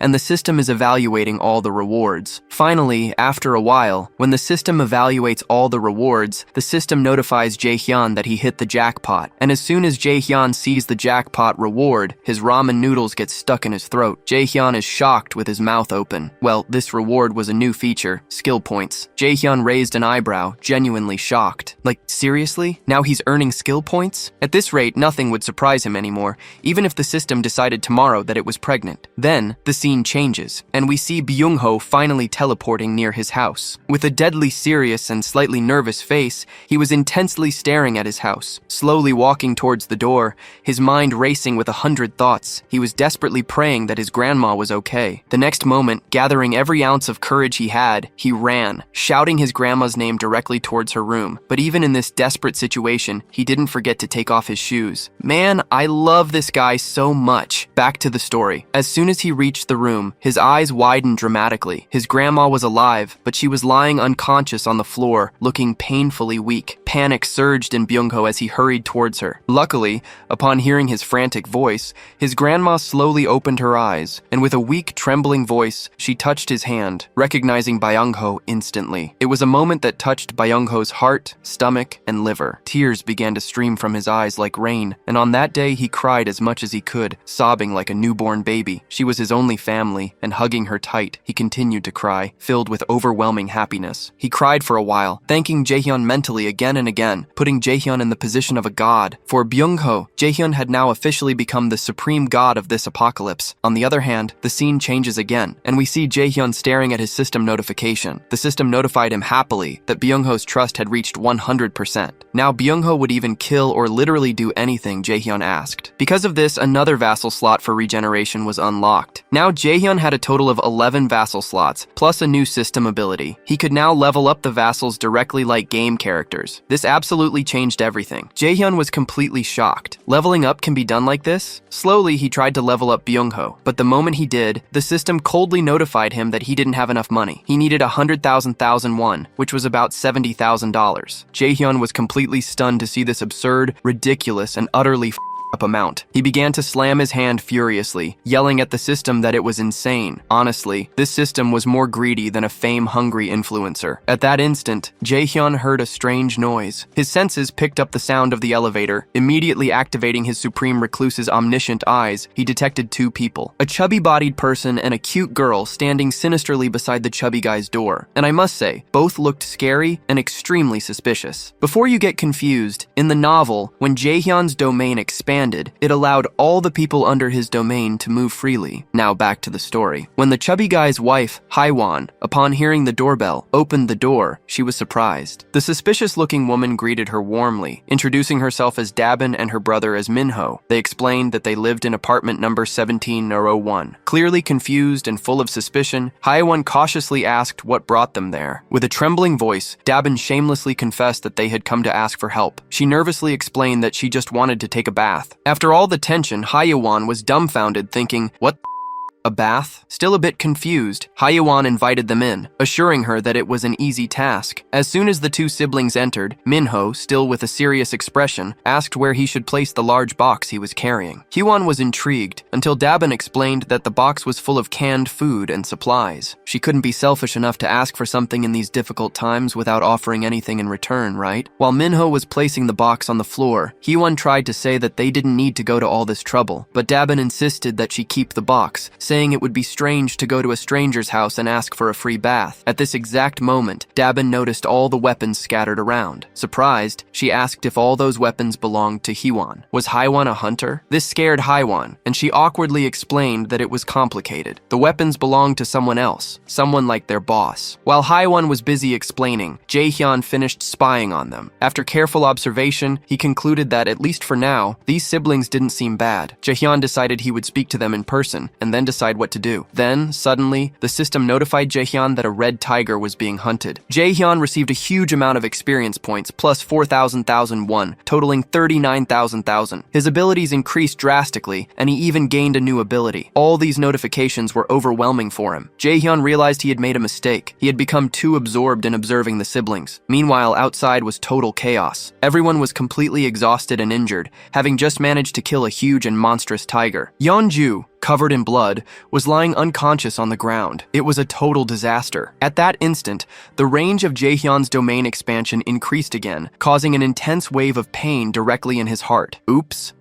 In his heart. Given the terrible situation, he urgently granted citizenship to everyone, deciding he would judge later if they were good or bad. The system then notified Jaehyun again. When the number of citizens reached a certain limit, all citizens unlocked the power of trust. But Jaehyun had no time to celebrate this achievement. He was worried about the injuries. He certainly hadn't foreseen facing a gigantic tiger in the jungle. Somewhere else, Byung-ho was teleporting at maximum speed with his grandma on his back, heading towards the apartment, with the others desperately running behind him. Deoksu was carrying the unconscious Yeonju. It was a completely situation. Jaehyun couldn't believe how badly Yeonju was injured, and to make matters worse, the goblins were still chasing them. Just when it seemed like everything was over, the power of Ga-young's arrow suddenly increased, and the others felt their power and speed surge as their bodies became lighter. This was all thanks to the power of trust, which improved citizen statuses based on how much trust they had in Jaehyun. Jaehyun quickly calculated that the overall trust was above 50%, which meant that their combat abilities improved by 50%. It was a total game changer. Byung-ho, already believing that Jaehyun was his god, had the biggest status increase and shouted the name of the almighty Jaehyun, fervently thanking him for granting them such a powerful buff from afar. Because of this, Rin's and her friend's loyalty crossed the 30% threshold, making them eligible to register as vassals. Jaehyun wasted no time, instantly turning them into vassals. But damn, Ga-young's trust level was exactly 69. Nice. Thanks to their awakening, both girls unlocked incredible abilities: piercing arrow for Ga-young and poison mist for Rin. Ga-young shot her bow, shocked by the arrow that seemed alive, effortlessly piercing all the goblins and killing them instantly. Jaehyun then created a new mission specifically for Ga-young, with the task of killing 10 goblins using the new poison mist ability,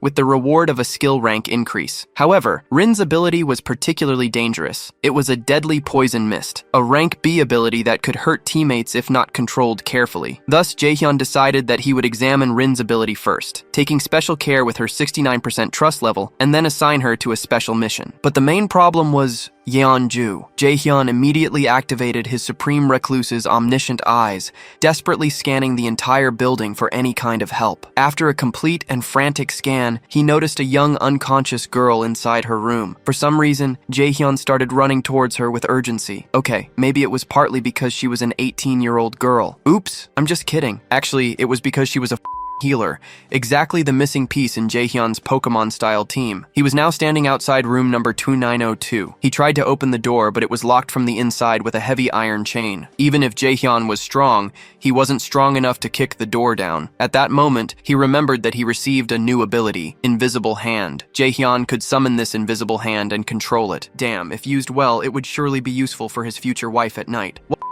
Well, Jaehyun decided it was the perfect time to test this questionable ability. Closing his eyes, he visualized cutting the chain, and voila, a sharp mana scissor formed. Controlling it, Jaehyun effortlessly cut the iron chain as if it were paper. The door opened, and he ran desperately towards the unconscious girl. Finally reaching her, Jaehyun's eyes widened in horror. Her situation was not good. Her lips were sunken into her face, severely dehydrated and close to death. Jaehyun frantically tried to wake her up, shouting her name, shaking her shoulders, but nothing worked. Her condition was severe, clearly a symptom of dehydration. Pale skin, dry and sucked-in eyes and lips. Jaehyun had come looking for a healer, but damn, who would heal her now? Jaehyun panicked, not knowing what to do. But at that instant, he noticed something strange. There was a fucking water bottle right next to her. However, for some inexplicable reason, she hadn't even touched it. But now was not the time to think about these stupid mysteries. Saving her was the priority. So Jaehyun's 69 IQ brain brilliantly activated. He created a mission specifically for her. Breathe once, and the reward is your full recovery. This crazy trick cost him about 10 million won, but damn, it actually worked. She took a weak breath, and her dehydration was instantly cured. What kind of overpowered ability was this? Slowly, and the girl began to regain consciousness. Her vision blurred as she opened her eyes, catching sight of Jaehyun hovering over her. Confused and weak, she quietly asked who Jaehyun was and how he had entered her room. Jaehyun explained his name, saying he lived in the apartment above. Still confused, she quietly asked again, understanding, but why was Jaehyun in her room? Jaehyun, maintaining his polite tone, explained that he noticed her condition was extremely bad, so he came to help. At this moment, she still thought she was hallucinating, but after a brief pause, reality hit her hard. She realized that someone had really come to help her. Suddenly, overwhelmed, she began to cry, deeply moved. She couldn't believe that someone came to rescue her after days of starvation and dehydration. Jaehyun, although he hated having to do this in such a sensitive moment, with a heavy heart, called her name and apologized, saying quietly, "Look, I know this is not the best moment, but I desperately need your help right now." As she cried with joy, Jaehyun explained that one of his teammates was gravely injured and he needed her help. But as she listened in silence, her confusion increased even more. What the fuck was this guy talking about? How could she help someone else when she couldn't even help herself, especially when she was literally about to die a minute ago? This seemed absolutely impossible. And to top off the weirdness, this strange guy she just met wanted her to provide medical treatment to his teammate? She began to wonder, suspiciously, how the hell this stranger even knew she was a nurse. Suspicion immediately flooded her mind. Judging by how desperately Jaehyun was asking for help, she didn't think he was dangerous. But according to her, in this god-forsaken apocalypse, no one can be trusted. So she cautiously decided to pretend to help, carefully observing Jaehyun's true intentions. Pretending to agree to help, she calmly asked where she needed to go and how she could help. Jaehyun casually asked her to wait a second. He was busy creating yet another mission. Jaehyun created a new mission specifically for her to heal the injured Yeonju. The time limit was set to 1 hour, and the reward? Her healing skill level would increase. After finishing the mission creation, Jaehyun handed her some dried oranges, instructing her to eat them and rest, while promising that he would bring his injured friend directly to her room. With that, Jaehyun immediately turned and left, once again leaving her speechless, staring at the dried oranges on the floor and a bizarre system notification hovering before her eyes. In a sudden panic, she desperately shouted Jaehyun's name, asking what the hell this strange notification was and who Jaehyun really was. But Jaehyun, cool as and with a devilish smile, calmly replied that he would explain later, casually leaving the shocked girl on the floor, reminding her that she was too weak at the moment so she should rest. Left alone, she hastily picked up the oranges, frantically peeling them with her trembling fingers. Her mind raced wildly, wondering if she was dreaming. That guy literally created a mission? Meanwhile, as soon as Jaehyun arrived at his room, a system notification warned him that Dejong's trust had increased. Upon seeing this, he realized, just as he suspected before, that the woman didn't fully trust him. Logically speaking, it made perfect sense. Who in their right mind would trust someone who randomly broke into her room like some apocalypse version of Santa Claus? Jaehyun was patiently waiting for his boys to arrive at the room when, suddenly, an intense and strange sensation overwhelmed him. Something was terribly wrong. Without hesitation, he activated his Supreme Recluse's omniscient eyes, immediately spotting a red tiger chasing Yeonju and the others. This terrifying beast had already injured Yeonju before, and now it was back, presumably pissed off because it seemed that this tiger was actually the wife of the previous tiger they killed. And damn, she clearly wanted revenge. At this moment, everyone was desperately fighting just to stay alive, their faces painted with pure despair and panic. Jaehyun felt his heart squeeze hard. He realized that this situation wasn't just bad, it was absolutely terrible. That monstrous red tiger with its sharp, ready claws looked completely prepared to tear everyone to shreds. No questions, no mercy. Damn, for real. A really pissed off tiger widow. Jaehyun was completely perplexed, realizing that there was another red tiger. The group was not at all ready for another fight. Their lives were hanging by a thread. While desperately running, Rin's foot suddenly slipped, causing her to fall and badly injure her leg. Gayung and Dongyeon panicked instantly, thinking it was the end. Rin desperately tried to get up, but her injured leg betrayed her. Gayung was heartbroken. Rin was like her little sister, and now she watched helplessly as Rin struggled to get up, unable to escape. At this point, the red tiger, opening its fat mouth wide enough to devour a family-sized pizza, was ready to swallow Rin whole. Rin, at that exact moment, sadly accepted her fate. But just in time, when the tiger was about to take a juicy bite of Rin, she mysteriously vanished from her spot, leaving behind only a faint purple aura. The red tiger stood there, shocked, completely confused, thinking what the hell just happened. Meanwhile, Rin, breathing with difficulty and terrified, suddenly found herself sitting right in front of Jaehyun, gravely injured but alive. It was a close call. If she hadn't been a vassal, she would have already been the tiger's lunch. Luckily, nothing horrible happened, and at least this unexpected teleportation bought precious time for the others to temporarily escape from that furious beast. At that exact moment, Byung-ho teleported right in front of Jaehyun with his grandma on his back, and immediately notified Jaehyun that a new citizen was available for registration. Jaehyun quickly agreed, granting citizenship to his grandma, but on the other hand, the danger was far from over. The Red Widow tiger was quickly catching up to the group again, angrier and hungrier than ever. Jaehyun suddenly had a brilliant idea. He decided it was finally time to test the real limit of his invisible hands of pleasure. As the Red Widow tiger charged, ready to crush everyone, Dongjeon realized at that moment that if anyone was to survive, he would have to sacrifice himself. Without even a second of hesitation, Dongjeon heroically stopped running, activated his baseball throw ability, and threw the mana-filled baseball at maximum speed directly at the Red Widow tiger, but it was useless. The tiger dodged the ball effortlessly, jumping high into the air, ready to tear Dongjeon to pieces. Gyeong screamed desperately in panic, but Dongjeon had already accepted his tragic fate. Knowing very well that he wouldn't be able to escape the beast for long, Dongjeon ran as fast as he could, drawing the tiger's attention entirely to him. As expected, the monstrous tiger easily caught up with Dongjeon, its sharp teeth seconds away from piercing his skin. But at that exact moment, something shocking happened. Suddenly, there was a huge aura scissor firmly wrapped around the tiger's neck, shocking not only Dongjeon but everyone present. The next moment, this mysterious aura hand aggressively grabbed the tiger's throat,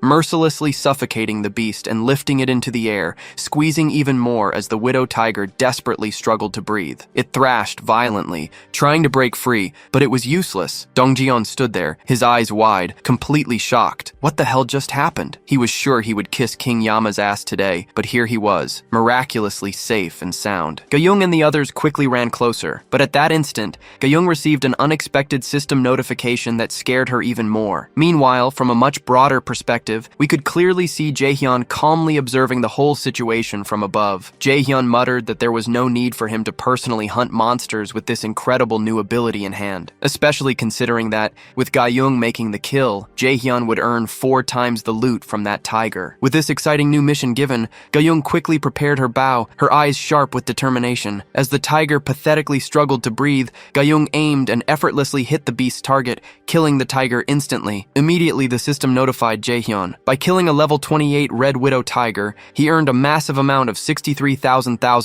huge amounts of EXP, and everyone's trust and loyalty increased significantly. Thanks to this great boost, Dongjeon's loyalty also finally crossed the threshold, leading Jaehyun to smile happily, making Dongjeon one of his precious vassals. The scene then changed, and we now saw Dejong actively healing Yeonju. Although Jaehyun witnessed it with his own eyes, Yeonju's wounds magically disappeared, leaving Jaehyun completely surprised. He then turned to Dongjeon and asked what exactly happened, how they ended up encountering those terrifying red tigers. Dongjeon, with a heavy and sad expression, explained that they encountered them at Byung-ho's grandma's house, where the tigers seemed to have claimed the territory. "Guys, I'm telling you," Dongjeon insisted sadly, "those must have definitely been mutant house cats transformed into those monstrous tigers." Anyway, back to the story. Jaehyun carefully put the pieces together, realizing it was no wonder something had seemed strange before. Come to think of it, there were no goblins in that area, and now it made sense. It was because of those tigers. If the goblins had occupied the area, Byung-ho's grandma would have been dead a long time ago. Did that mean the tigers were actually protecting Byung-ho's grandma? Could those beasts have been her pet cats? Leaving that question aside and returning to the main story, Jaehyun finally used 73,001 won to grant Gyeong's mission reward. At the same time, Dejong also finished healing Yeonju completely. Dejong, having just healed the grandma, was about to say something when the chubby guy suddenly stepped forward, awkwardly interrupting and asking Jaehyun if he knew that it wasn't exactly the right time. But would they always have to meet here in this tiny, suffocating room? The chubby guy had a valid point. They couldn't continue squeezing into this little room forever. Jaehyun calmly reassured everyone, saying he had already thought about it. He had a plan. Upon hearing this, everyone's faces immediately lit up with joy. Jaehyun confidently explained that room number 2901 was completely empty, and he himself would provide electricity and all other basic necessities there. Anyone who wanted to move into that room could do so freely. Jaehyun then calmly turned to Dabin, explaining more. Rooms numbers 2101 and 2102 were also empty. He would provide electricity there too, so she could tell other survivors that they were free to use the showers and bathrooms there. However, for some strange reason, the duo looked strangely sad. Jaehyun, reading the vibe instantly, knew exactly why the duo was upset. With a sly smile, Jaehyun calmly stated that if they wanted to, the two could even have their own private room to enjoy their private nights, while the others shared the other rooms. But there was a small condition they needed to meet first. Upon hearing this, the duo was completely shocked. Jaehyun, maintaining the dark and intimidating vibe,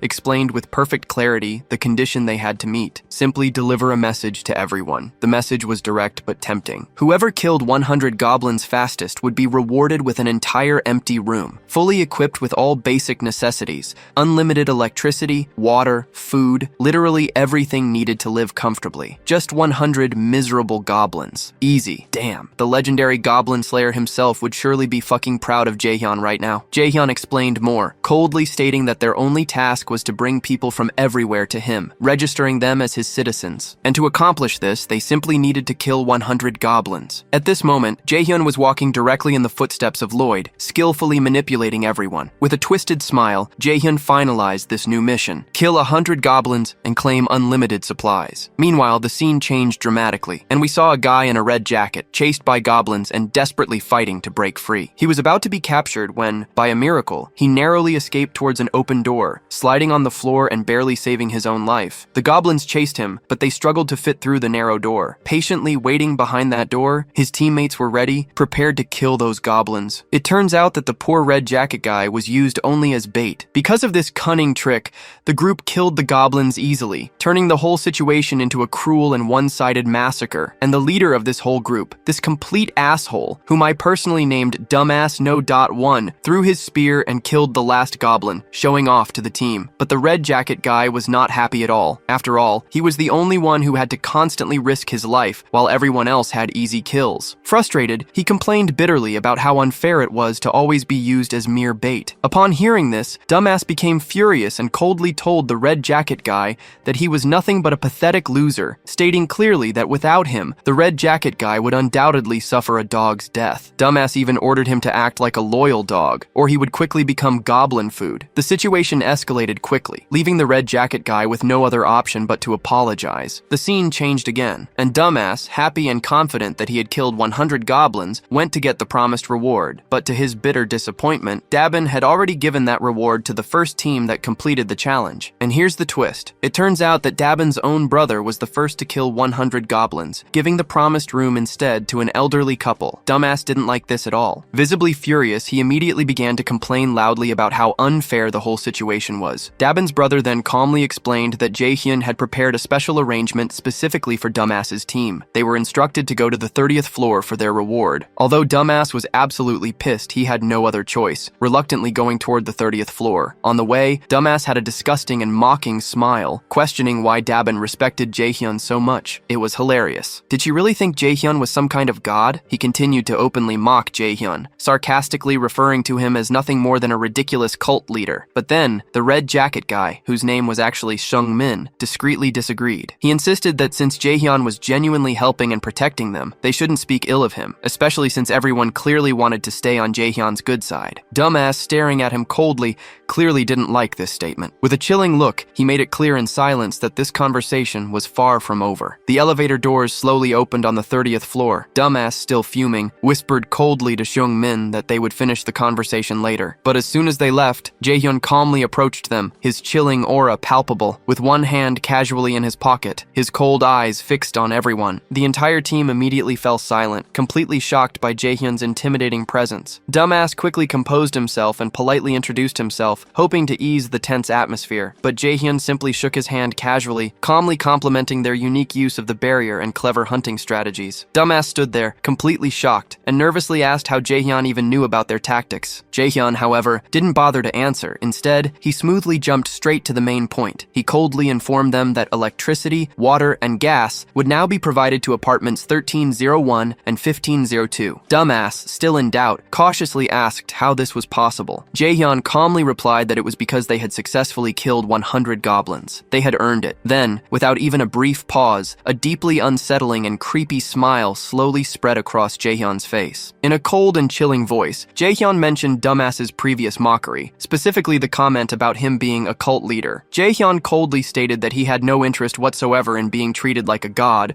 or in playing such a ridiculous role. The entire group stood there, speechless, absolutely terrified and confused. How in the world did Jaehyun even hear what Dumbass had said in the elevator? Were there even security cameras everywhere? Jaehyun, with a genuinely psychotic smile, suddenly changed the subject smoothly, casually saying that he actually had a small favor to ask of them. The scene changed dramatically again, revealing revealing exactly what favor Jaehyun had asked of Dumbass. Dumbass and his group ran for their lives, chased by huge and terrifying orcs. Each monstrous step made the ground violently shake beneath them. Dumbass, panting, was terrified to the bone. They turned sharply, desperately running into a narrow alley, exactly as planned. At the corner of the alley was Dongjeon, holding his spear tightly. Due to the narrow alley restricting movement, the orcs got stuck for a moment, exactly as planned. Dongjeon's throwing ability had risen to rank B, which meant he could now throw larger objects with 5 times the damage. With all his strength, Dongjeon threw the spear fast and hard, hitting the first orc and knocking it down. The second orc attacked furiously, swinging its huge club, but before it could hit Dongjeon, a deadly arrow hit its forehead, killing it instantly. This precise shot belonged to Gayung. The last orc barely had time to react before Dongjeon finished it off with another powerful spear throw. With that, the group had successfully completed the mission of killing 100 orcs, and Jaehyun immediately received 3.2 million won. Nearby, a terrified family of 3 was frozen in horror, witnessing the massacre. Dongjeon smiled gently at them, carefully leading them toward Jaehyun's base. As they approached, Jaehyun suddenly noticed a system alert stating that an unknown object was trying to enter. Another notification appeared at the same time, indicating that someone eligible for citizenship had arrived. The system quickly asked if Jaehyun wanted to grant citizenship to the 3 new people. After considering, he agreed. With this decision, the total number of citizens rose to 200, activating a new ability, tax collection. This ability allowed Jaehyun to collect 10% of the citizens' money without affecting their real wealth, although it had a 30-day cooldown. Jaehyun quickly understood the potential of this new ability, realizing that he could recover the funds he had distributed. However, recovering the full amount would take about 10 months. With the urgent need to save his parents, Jaehyun immediately decided that Dongjeon's team should go straight to the Nambumin neighborhood. To speed up the plan, Jaehyun decided to distribute 30% of the funds in advance, seeing this as a necessary investment. Suddenly, another notification appeared. Jaehyun's house declaration skill had just reached level 10, granting him 3 additional skill points. Once again, Jaehyun felt an intense pain, his liver, kidneys, and heart aching horribly as his domain expanded dramatically, almost doubling in size and covering almost all the nearby buildings. The system confirmed that Jaehyun successfully declared the entire building as his home. Immediately afterward, another message appeared, stating that 1 billion won had been deposited as subsidies, and a new construction function was unlocked. Jaehyun's eyes scanned the displayed options carefully. A solar generator for 133 million, a store for 219 million, and a gym for 300 million. In addition, Jaehyun had received a total subsidy of 1 billion won, but the annual money generated by the solar generator was only 30 million won per year. This meant it would take at least 5 full years to recover the cost of the generator. Jaehyun stood there perplexed. What kind of disastrous business was this? Deciding it was probably wiser not to waste this huge amount on questionable constructions, Jaehyun instead planned to level up his vassals. But then, to his total shock, Jaehyun realized something crucial. When he tried to use this newly deposited subsidy money, the 1 billion won, to level up Dongjeon, the system rejected him instantly. Jaehyun quickly realized that the funds he had just received were fundamentally different from the money stored in his wallet. This changed everything. Now Jaehyun had this essentially free fund to use specifically for construction purposes. Without hesitation, Jaehyun quickly selected the solar generator. A 24-hour countdown began, and his subsidy balance dropped to 867 million won. Briefly tempted, Jaehyun considered installing a second solar generator, but was quickly met by a serious system notification, warning that only 1 generator could be installed per apartment building. Accepting the frustrating restriction, Jaehyun shifted his attention to installing the store. The system explained that the store was linked to Jaehyun's Supreme Recluse skill. Anything in his inventory could be sold directly to citizens, which he instantly realized would simplify supply distribution. Without delay, he installed the store in apartment 101, with a 48-hour countdown to be ready. Finally, he analyzed the gym, which would increase citizens' strength and exercise efficiency by 200%. Imagining how this would accelerate progress, Jaehyun assigned the entire second floor to the gym. A 72-hour countdown appeared. The system informed him that he had 3 skill points. Jaehyun smiled, realizing he had unlocked the Supreme Infinite Money and XP glitch. People would hunt to buy supplies, and he would earn XP and money without doing anything. Now that's passive income goals. Meanwhile, Deoksu, in his armor, cut an orc in half. Dongjeon asked Deoksu what would happen if he threw his spear. Confused, Deoksu handed him the weapon, and Dongjeon threw it with absurd force. In a panic, Deoksu was instructed to cancel the armor and summon it again. The spear magically reappeared in his hand. Both were shocked. Dongjeon had discovered an infinite throw glitch. Deoksu couldn't stop praising Dongjeon's genius. Meanwhile, Gayung was about to use her last arrow when,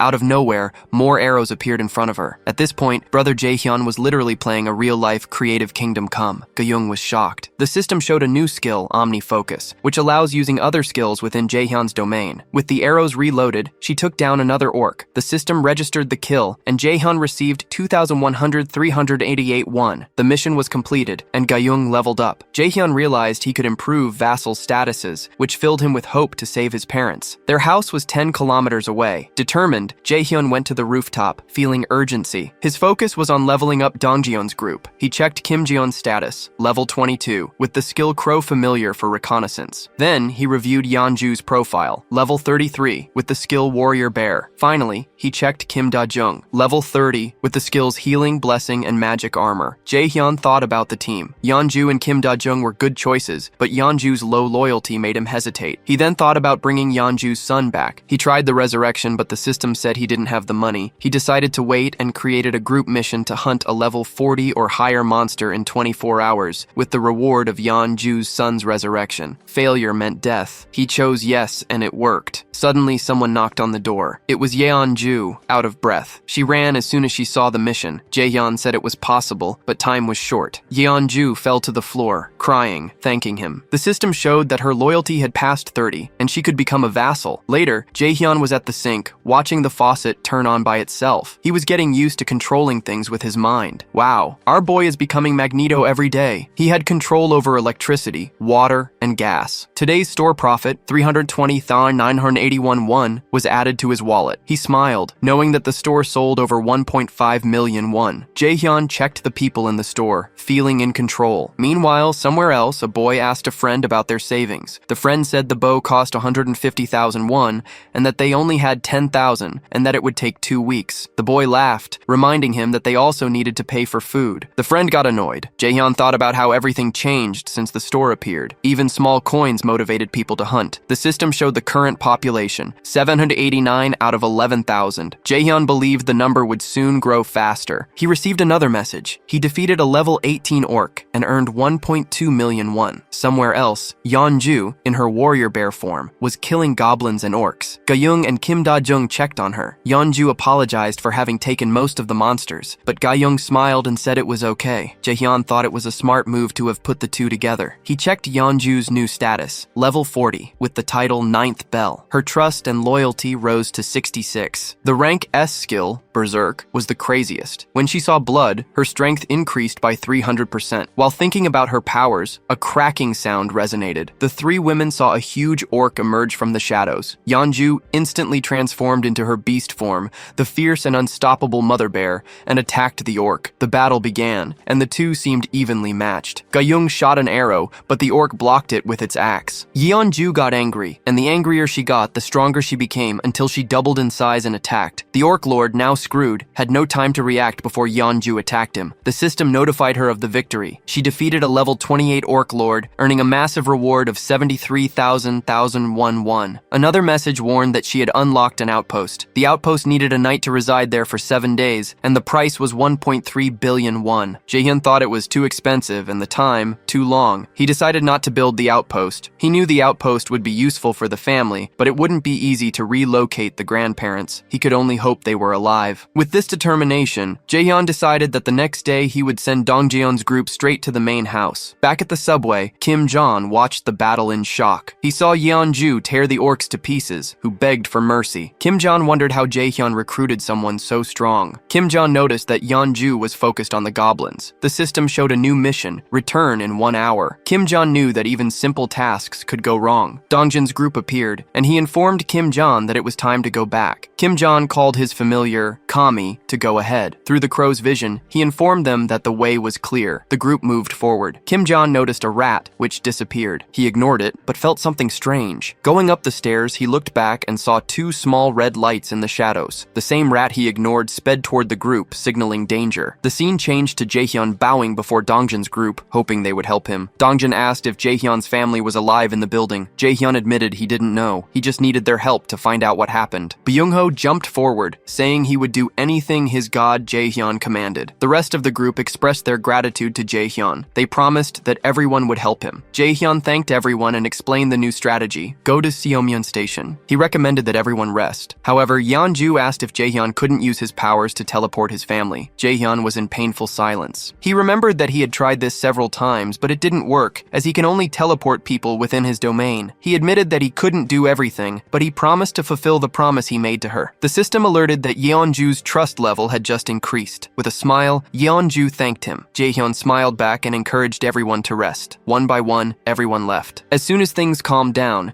Jaehyun received another notification. An unauthorized entity was trying to enter. He granted her citizenship, and Yejin's profile appeared. Level 31, with 0 trust. Her skill was Rat Queen. Jaehyun was perplexed. Had they just gained a woman who could transform into a rat? Suddenly, we go back in time to when Yejin discovered Dongjian's group in the subway killing orcs. She decided to follow them and arrived at Jaehyun's complex. Children were playing happily, and the place was busy. Yejin, in her rat form, was shocked. She ran to the apartment, but hit a blue shield. The system interface asked if she wanted to become a citizen. The rat squeaked, but nothing happened. She became desperate, but the interface updated and granted her citizenship. The rat ran into the building, but chaos began. People screamed upon seeing the rat and tried to smash it. Yejin fled and accidentally entered the training room, where she saw people lifting weights. She was confused. What kind of muscle-worshipping cult had she entered? At that moment, Yejin woke up from her rat form with a headache. She laughed, euphoric at having found a survivor camp, but her joy vanished. She worried about the monstrous creature that guarded the station she would need to cross to get to Jaehyun's building. Then the scene changed, and we saw that Jaehyun had hunted the rat, and because of this, Yejin's connection with him was disconnected. Another window appeared, about the Rat Queen, rank A. Her ability allowed every rat to follow her, acting as part of her body. Jaehyun's face became serious. He understood that the rat was controlled by an awakened of rank A. He used the Supreme Recluse's eyes to look for her, but couldn't find her. In that instant, an idea hit Jaehyun. He created a simple quest. The Rat Queen must come to the apartment in 48 hours. The reward was a Coke and a Choco Bar. Upon checking the quest, Jaehyun remembered something. He couldn't bring his parents because they were outside the domain, and Yejin was also outside. But she was a citizen, so he decided to test something. People who become citizens are under his control. He changed the quest. The time limit was only 10 seconds, and the punishment was forced summoning. The system approved, which meant if she failed, she would be summoned. Wow! He looked at the screen, shocked. His heart raced. This could change everything. He hoped it wouldn't cost more than 1,000,000,000 won. The countdown began. When it finished, the system showed the result. Seo Yejin failed the quest, and the cost was only 31,000,000 won. Jaehyun felt a great relief. On the other hand, a surprised and panicked Yejin suddenly appeared in the apartment. She didn't understand what had happened. Jaehyun called her by name, showing that he already knew who she was. Yejin asked who he was and how he knew her. Jaehyun remained calm. He said he was the one who gave her citizenship and brought her there. He introduced himself and reassured her. To make her feel more welcome, Jaehyun offered her a Coke and a Choco Bar. Seo Yejin took the snack, trying to understand. She asked if all of this was Jaehyun's doing. He agreed. She was perplexed, asking, "Who the hell is this guy? A god?" She begged Jaehyun to help the 35 people she was responsible for. Jaehyun rejected, explaining that it was impossible. Upon hearing this, she started crying, begging Jaehyun to help her family. Jaehyun realized something important. Seo Yejin never interacted with him directly, but he managed to grant her citizenship. This suggested that the rat spirit was an extension of her. He wondered if this connection could help him bring her family. In that instant, the system interface appeared, showing Yejin's stats, level 31,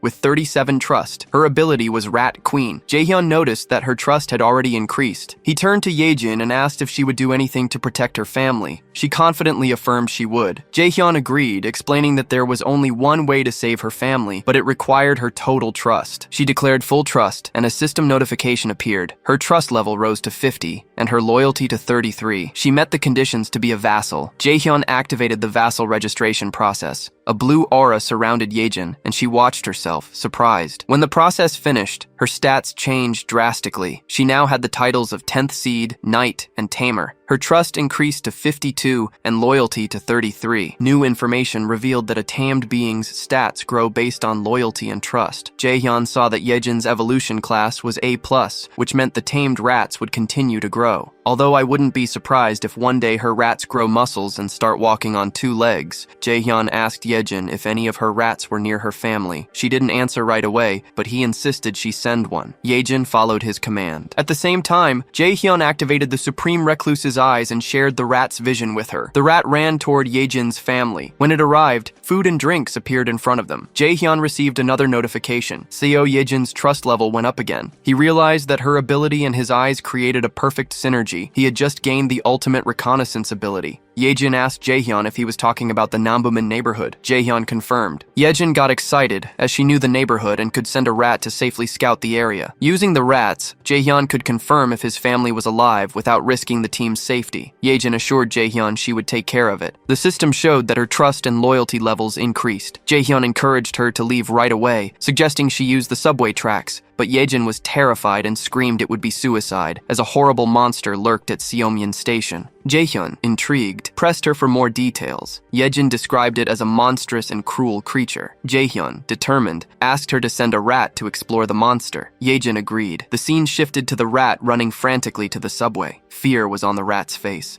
A strange sound echoed, and it saw a huge snake-like monster chewing on an orc lord's head. With a single gulp, the snake swallowed the entire orc. The rat peed itself in fear. The snake noticed it and lunged forward. Miraculously, the rat managed to dodge and fled. Jaehyun watched it all. He realized the snake was much stronger than he expected, likely above level 40. Damn, Jaehyun thought. That terrifying thing probably belonged to Sasuke's summoned snake in Naruto. Yejin observed Jaehyun's reaction and agreed that Seomyeon Station was dangerous. She suggested skipping a station and going to another. Although the path was longer, it would be safer. Yejin reassured Jaehyun, saying his team was strong enough. Jaehyun thanked Yejin. If not for her warning, his team would have been in trouble. Jaehyun informed Yejin that she could stay in apartment 2701 but would need to clean it. Yejin thanked him and left. As soon as Yejin left, Jaehyun smiled. Before, he would have had no choice but to avoid the monster. But now, thanks to Yejin's abilities, things would be different. Jaehyun had an evil plan. He immediately instructed the system to install a solar generator. Jaehyun watched the panels being installed, but realized they wouldn't be enough for almost 800 citizens. To improve living conditions, they would need more funds and labor. He formulated a plan to establish a 3-shift system to maintain facilities and resource collection. Finally, Jaehyun concluded that more aggressive hunting was the key. Elsewhere, Dongjeon's team was running from bat-like monsters. Ga Young and her colleagues shot arrows, killing them with ease. Afterward, she asked if anyone was hurt. Relieved to see everyone was safe, she sighed in relief. However,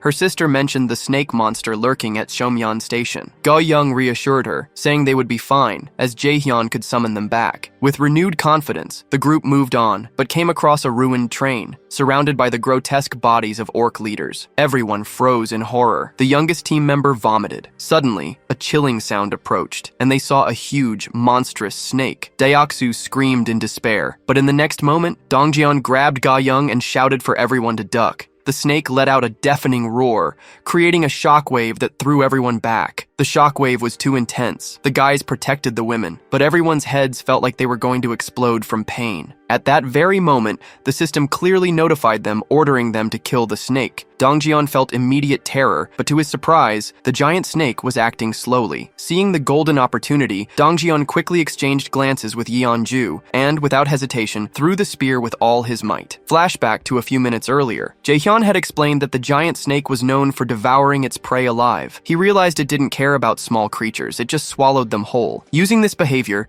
Jaehyun came up with a brilliant plan.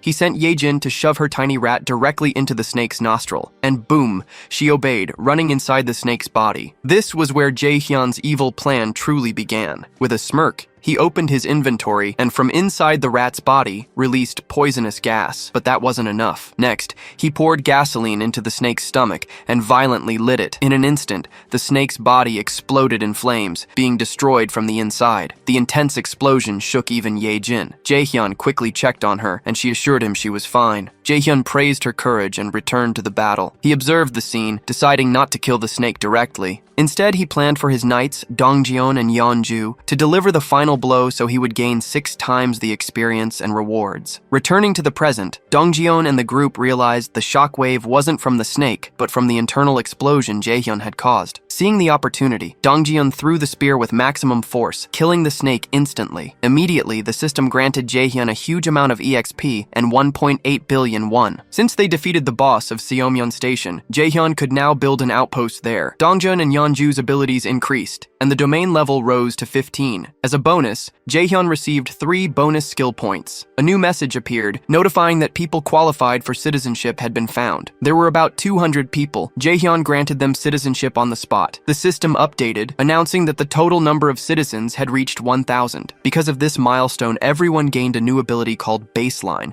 which gave Jaehyun 100% sharing of XP and money from all citizens. Upon seeing this, Jaehyun was perplexed. It seemed like outright cheating. In that instant, Yejin approached and asked if Jaehyun could bring her family into his domain. Jaehyun, after a pause, smiled and agreed. Filled with joy, Yejin thanked him. Jaehyun asked if she could control the rats again. Yejin confirmed she could. The scene shifted to Yejin's rat, which ran to a new location and bumped into Dong Jaehyun's group. What they saw was a massacre. Hundreds of orcs were dead, half-eaten. Yejin's rat ran forward, trying to communicate with the group to follow it. Deoksu was surprised, wondering if this was another one of Jaehyun's abilities. Intrigued, the group followed the rat. Meanwhile, Jaehyun deactivated the Supreme Recluse's eyes and returned to his room. Now, it was time for his personal growth. He had 3 skill points to use. As the territory was expanding, he decided the best choice was to strengthen the Omniscient Eyes ability. This ability combined perfectly with Yejin's rat power, improving their teamwork. The moment he upgraded the ability,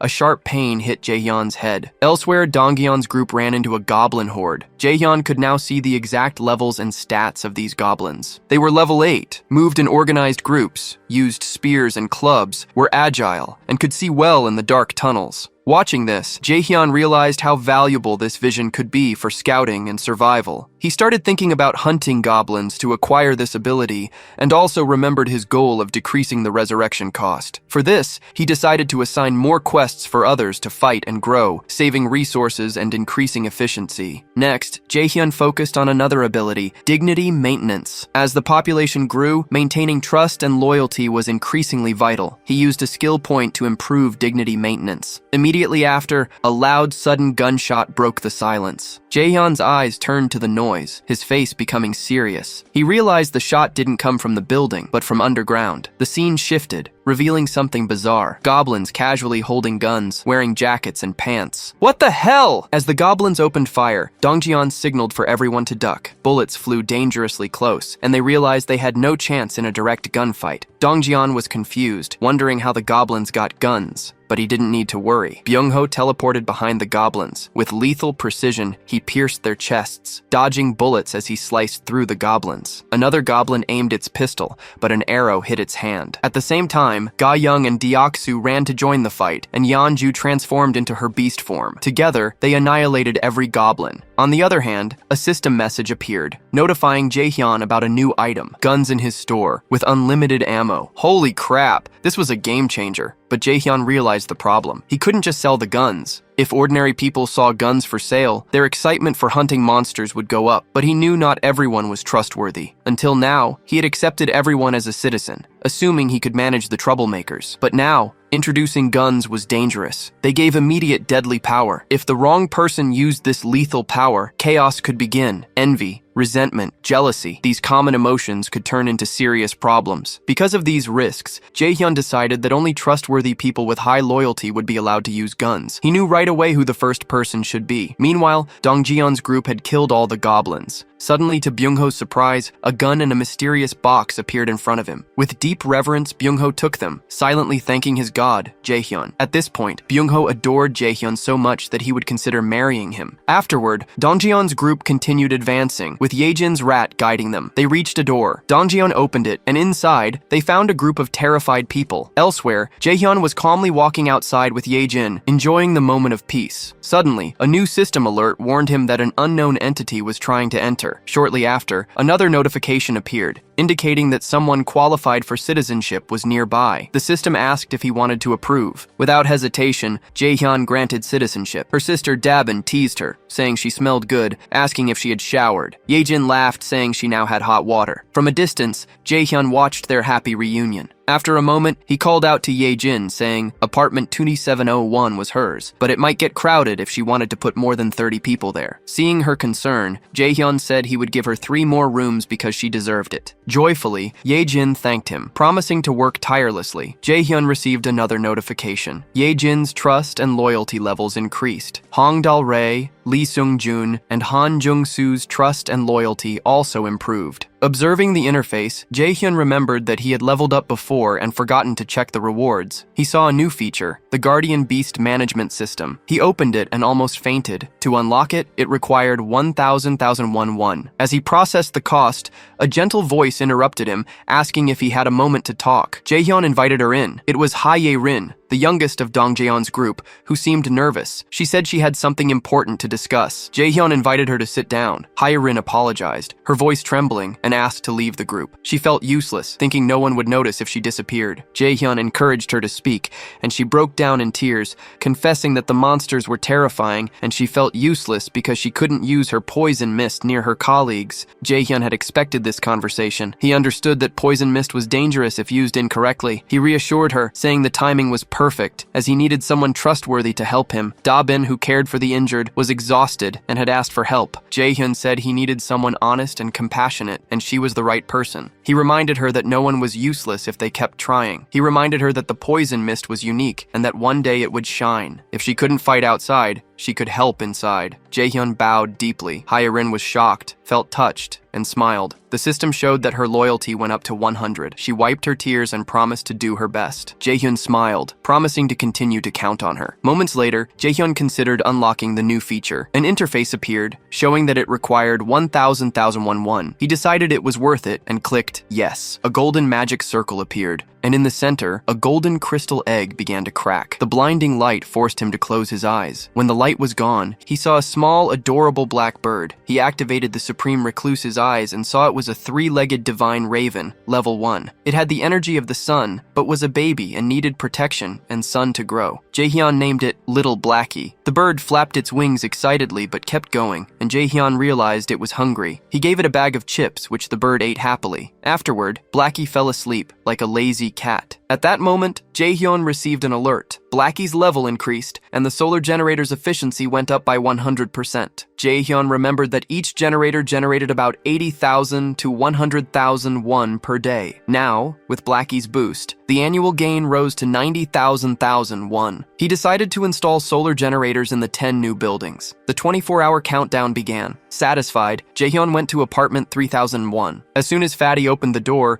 Jae-hyun greeted him and said he wanted to entrust him with the responsibility of managing his money. Fatty froze. Flashback. Jae-hyun thought about his tax collection ability. If he entrusted the money to someone, he could profit, as the ability generated 10% profit per month. He chose Fatty because of his high trust and loyalty. Back in the present, Fatty was shocked. Choi Hyung-jun, the fatty, had a trust of 89 and a loyalty of 98. His power was gorilla strength. Jae-hyun felt confident with his choice. Without saying a word, Jae-hyun transferred 1 billion won to Fatty's wallet. The system confirmed the transfer. The quest cost 100,030,000 won, including the 10% fee. But it was worth it. Fatty's trust went up, while his loyalty reached 100. As Fatty was already a vassal, the maximum number of vassals Jae-hyun could have also increased. Fatty asked if he should keep the money without touching it. Jae-hyun, seeing Fatty's perfect loyalty, reassured him, saying he could use a little if he needed to. Happy, Fatty thanked him. Shortly after, Da-bin appeared and asked Jae-hyun if she could choose anyone for her new team. Jae-hyun agreed, saying she could include Yoo Hye-rin. Since Da-bin would be the team leader, Jae-hyun decided she would receive double pay. The news made Da-bin happy, and her loyalty went up instantly. She thanked him and left to find Yoo Hye-rin. Once everyone was gone, Jae-hyun took a deep breath. It was finally time to have a serious and difficult conversation. Resolute, he went to apartment 2109, where Ha Dong-geon's group was. Upon arriving, Jae-hyun gathered the team and explained the dangerous situation at Seomyeon Station,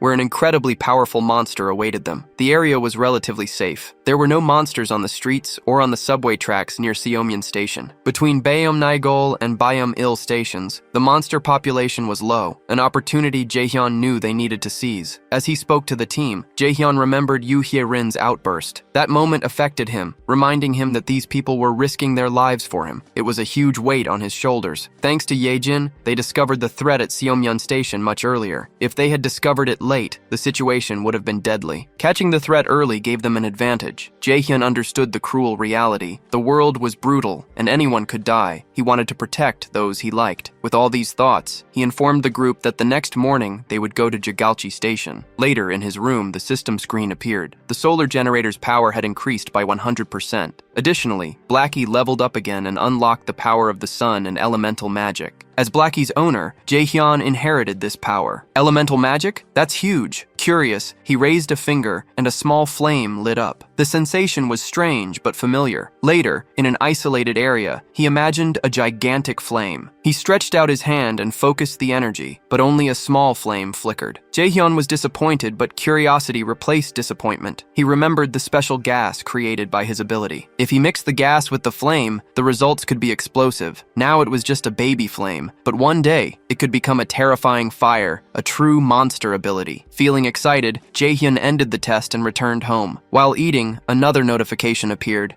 informing him that 2 solar generators had been built. Jaehyun smiled, thinking about Blackie, who had leveled up 3 times. Thanks to her boost, the generators were now 8 times more powerful, and the surplus turned into money. More power, more freedom. Things were getting amazing. While he was eating, Yejin came in and thanked him for letting her rest. Jaehyun reassured her, saying she deserved the rest, as her abilities were top-notch. Without hesitation, he said he would need her help again. Dongjeon's group was waiting at Seomyeon Station, and he wanted her to guide them. Yejin agreed, saying the rats were already exploring the subway tracks. She said they could get to Choryang Station without problems. However, Jaehyun asked what would happen after Choryang Station. Yejin became serious. She warned him that the danger began at Busan Station and suggested he witness it personally. Without delay, Yejin sat down and activated her power, and Jaehyun activated his eyes of the Absolute, connecting to the rat's vision. Nothing prepared him for what he saw. The path ahead was a horrible mess. Piles of rubble blocked everything, and the tracks were flooded. It was impossible to advance. Yejin explained that one of her rats had gone further and found total destruction. No intact structures. What caused that? Were his parents still alive? While sharing the vision, Jaehyun noticed something alarming. His eyes widened. It was a colossal footprint, big enough to knock down buildings. Everything clicked. It wasn't an earthquake. Something huge had passed through there. Was that you, Colossal Titan? Was Eren nearby? Suddenly a loud, deafening sound echoed nearby. The walls trembled. Each step seemed more intense. Jaehyun wondered if the monster was approaching. The tremors continued,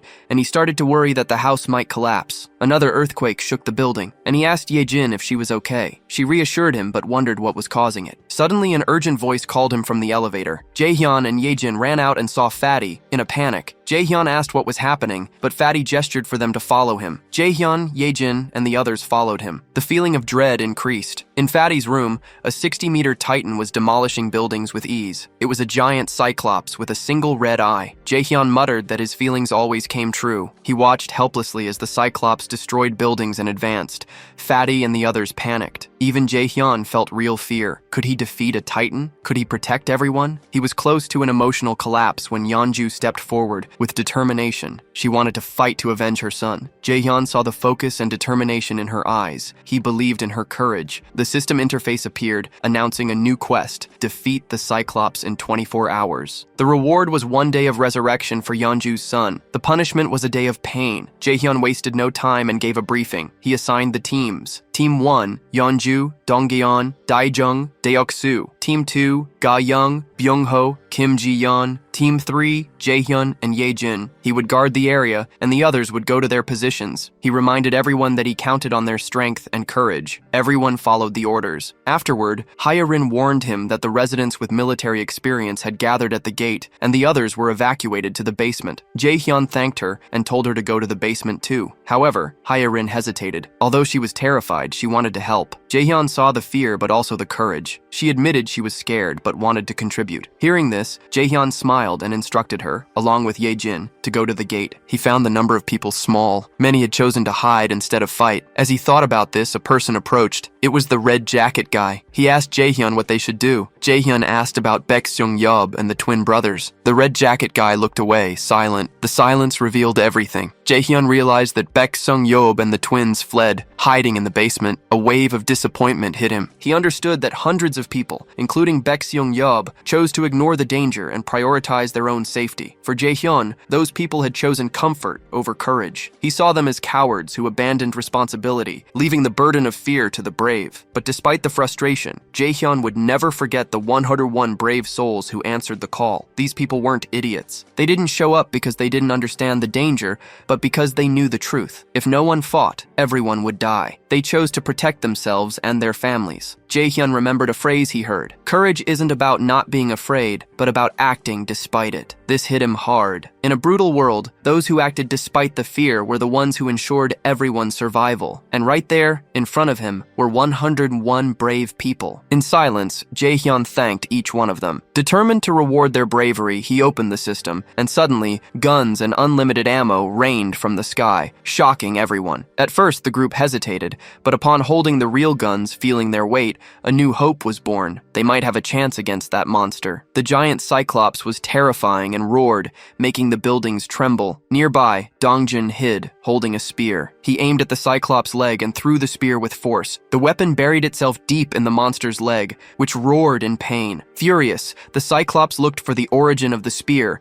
toward Dongjin, who froze. The monster began to advance, dragging its wounded leg. At that moment, the mother bear, in her beast form, attacked from behind. She dug her claws into the Cyclops' already wounded leg, inflicting more damage. The Cyclops roared and fell to its knees, but Yeonju's charge wasn't enough. It got up, took a giant stomp, and threw her far away. In a single blow, it hurled her like a doll, and she hit a distant building. It seemed like the end. The Cyclops bent down, ready for the final blow. But before it could finish, a loud voice echoed through a megaphone. It was Deoxu, calling the Cyclops an idiot and saying its balls were in its eye. Surprisingly, the Cyclops understood the taunt and looked at Deoxu. Its huge eye saw the spear still in its leg, and it understood that Deoxu was the bastard who threw it. The Cyclops became furious and began to advance toward Deoxu, determined to destroy him. Deoxu was terrified. He knew the monster was coming to kill him. He turned and ran desperately, like a rat fleeing a cat. From afar, Jaehyun saw that the plan had worked. The Cyclops was heading for the trap. Jaehyun gave the signal for everyone to get ready. Meanwhile, Deoxu ran to the barrier. The Cyclops pursued him with slow but heavy steps. Deoxu collapsed exhausted inside the barrier, and the Cyclops reached the limit. Jaehyun gave a signal, and a black raven flew toward the Cyclops, pecking and attacking its eye. Annoyed and in pain, the Cyclops closed its eye. Taking advantage of the distraction, Gayung, already positioned, shot an arrow. The Cyclops tried to defend itself, but the arrow went through its hand and hit the closed eye. A roar of agony echoed. Amid the chaos, Byung-ho teleported above the monster and threw several rats into the Cyclops' open mouth. The plan was working perfectly. As the next phase began, Jaehyun summoned an explosive gas inside the Cyclops' body, which began to swell. He raised his hands and activated the Sunfire magic. A colossal explosion happened inside the Cyclops, and black smoke covered the sky. When the smoke dissipated, the Cyclops' figure appeared. It was severely burned and lifeless, leaning against the barrier. Everyone was shocked. They thought they were going to die, but the Cyclops seemed defeated. But Jaehyun knew something was wrong. The Cyclops wasn't dead. The system hadn't confirmed it. He ordered everyone to stay alert. Everything was going perfectly, but suddenly, Fatty called Jaehyun with a trembling voice, asking him to turn around. Jaehyun turned carefully, and to his shock and horror, saw the Cyclops' red eye staring at him. That murderous gaze seemed to want to devour him right there. Jaehyun panicked, unable to believe the monster had survived. But before he could process what was happening, the Cyclops raised its hands and slammed them into the barrier. The barrier held the blow, but Jaehyun grew anxious, doubting it could withstand another attack. He activated the invisible hand to protect the citizens. The Cyclops attacked again, and the barrier trembled but still held. However, the surrounding buildings were not so lucky. The shockwaves were destroying them. With 2 or 3 more blows, the entire building would collapse. At that moment, Dongjun jumped into action, launching a rain of deadly spears. Yeonju and the others joined the attack, but it wasn't enough. Each blow only made the monster more furious. When it seemed impossible to defeat the beast, the system notified Jaehyun. The solar generators had reached 100% capacity, and someone was asking to use the energy. The request was from Blackie? Jaehyun was shocked. Was it trying to help? Jaehyun remembered that Blackie's power used solar energy, and with no other options, he granted permission. In the sky, a bright yellow sphere, looking like a miniature sun, began to form, absorbing all the energy from the solar panels. The heat was so intense, it threatened to melt the buildings. Jaehyun realized, horrified, that 300 million won had been consumed for a single attack. The energy concentrated in his room, and from there, a figure emerged in an explosion. Blackie had evolved. Now she had 3 eyes, large feathers, and looked like a fucking majestic black phoenix. She opened her powerful beak, charged the solar energy, and launched a devastating ray at the Cyclops. The attack made a hole in the Cyclops' chest, but the monster was still not dead. Seeing the opportunity, Yeonju transformed into her fierce mother bear form, leaped into the air, and delivered a final blow, killing the level 51 Cyclops. Immediately, Jaehyun received a huge amount of EXP and 31 billion won. He leveled up and felt a pain in his head. His domain expanded to cover more buildings. Additionally, Jaehyun gained another 10 billion won, exclusively for construction. In pain, he fell to his knees. Blackie flew to him, rubbing her beak on his nose, trying to say she was the true hero. Jaehyun praised her work, but still couldn't believe that one attack cost 300 million won. Blackie had nothing to say, but Jaehyun was happy. After all, he gained 31 billion won, and everyone survived. Truly, a total win scenario. Blackie killing the giant titan with a single blow was the most unbelievable thing he had ever seen. Smiling, Jaehyun caressed Blackie for her extraordinary bravery. Both he and Blackie turned to look where the noise was coming from. It was Yeonju, the werebear woman. And right then, Jaehyun had a sudden realization. For just a moment, the soft sound from the system window changed into something else entirely. It was a sound Yeonju had been hoping to hear for a long, long time. A little while before that happened, inside an old abandoned building, a guy was quietly using his special ability to fill a small bottle with water. The people around him were incredibly thankful, just happy to finally have some clean water to drink. The man with the ability stood there, lost in thought, worried because they had run completely out of food. He had a line of people waiting to get the precious water he could create, but it was clear that their food was almost all gone. He knew that was the absolute limit of what they could do with the few things they had. A deep sense of unease started to grow inside him, because it seemed like they would have to leave that place, a spot that had felt safe until now. Just then, he and everyone else in the building felt the whole place shake violently. As anyone would, he immediately asked if it was an earthquake. Right after, another man came running in, yelling and begging everyone to come see what was happening outside. When the man said the word monster, the guy with the water ability froze completely for a second. Without wasting any time,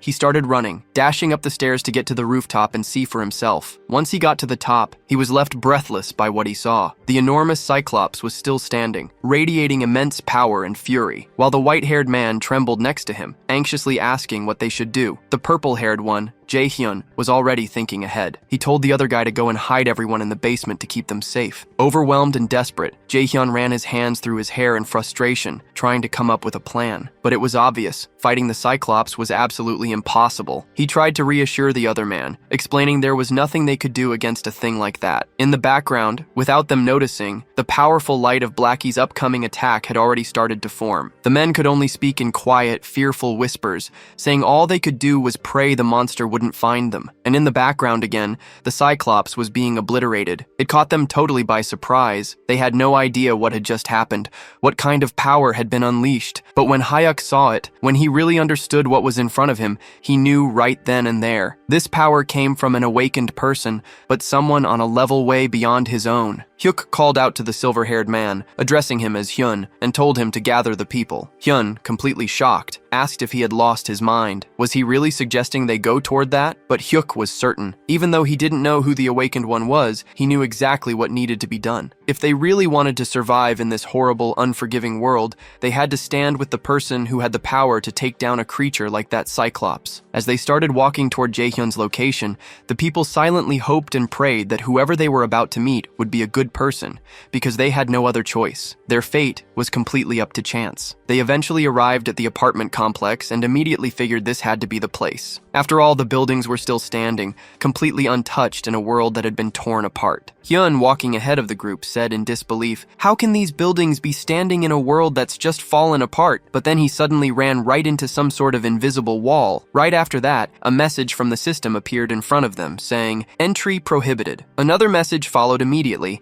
asking if they would like to become citizens. They accepted, and the system quickly replied, showing they had been successfully granted citizenship. But with their new status came an initial mission. They were told to go to Jaehyun's apartment on the 30th floor. When they got there, Jaehyun was already waiting for them. Strangely, he was already calling them by their names, even though they had never met. Jaehyun introduced himself too, calmly stating his own name. At that moment, Hyuk felt it deep inside, a certainty that this man was the one who had forced the giant Cyclops to its knees. And now that he was face to face with him, his instincts were screaming louder than ever. Without a second thought, Hyuk reached out, took Jaehyun's hand, and introduced himself, sincerely asking Jaehyun to take care of them. He knew in his heart that this was a moment he couldn't let go of. Somewhere else, in a quiet and calm place, Yeonju the werebear was serving a warm meal. This time, a bright and genuine happiness could be seen in her eyes as she cheerfully called out the name of Si-woo. Si-woo was her little boy, her beloved child, who was happily eating, and she lovingly asked him if the food tasted good. With a big smile, he replied that it was absolutely delicious. The little boy then turned to his mom with innocent curiosity and asked whose birthday it was, since they were eating seaweed soup, a dish you traditionally have on birthdays. She responded with a warm and loving hug, holding him tight while he told her how much he loved that food. At that very moment, someone opened the door. It was Jaehyun. Seeing him, the little boy excitedly called him Wizard Uncle. Yeonju asked Jaehyun if everything went well with the new residents, and he confirmed that it did. He had already given them food and a place to stay. Then Jaehyun apologized for something, and Yeonju, confused, asked why he was saying sorry. He explained that the newcomers wouldn't be able to leave the house, and that he hadn't expected that to be a rule. But Yeonju didn't seem bothered by that at all. She calmly replied that just being there, together like that with her little boy, was more than enough for her. Holding her son even tighter, she said with sincerity that she was truly content now. Right after that, the system showed a message saying her loyalty had increased significantly, officially registering her as a retainer. But even if the system hadn't said anything, Jaehyun could already tell from her expression, her voice, and her gentle actions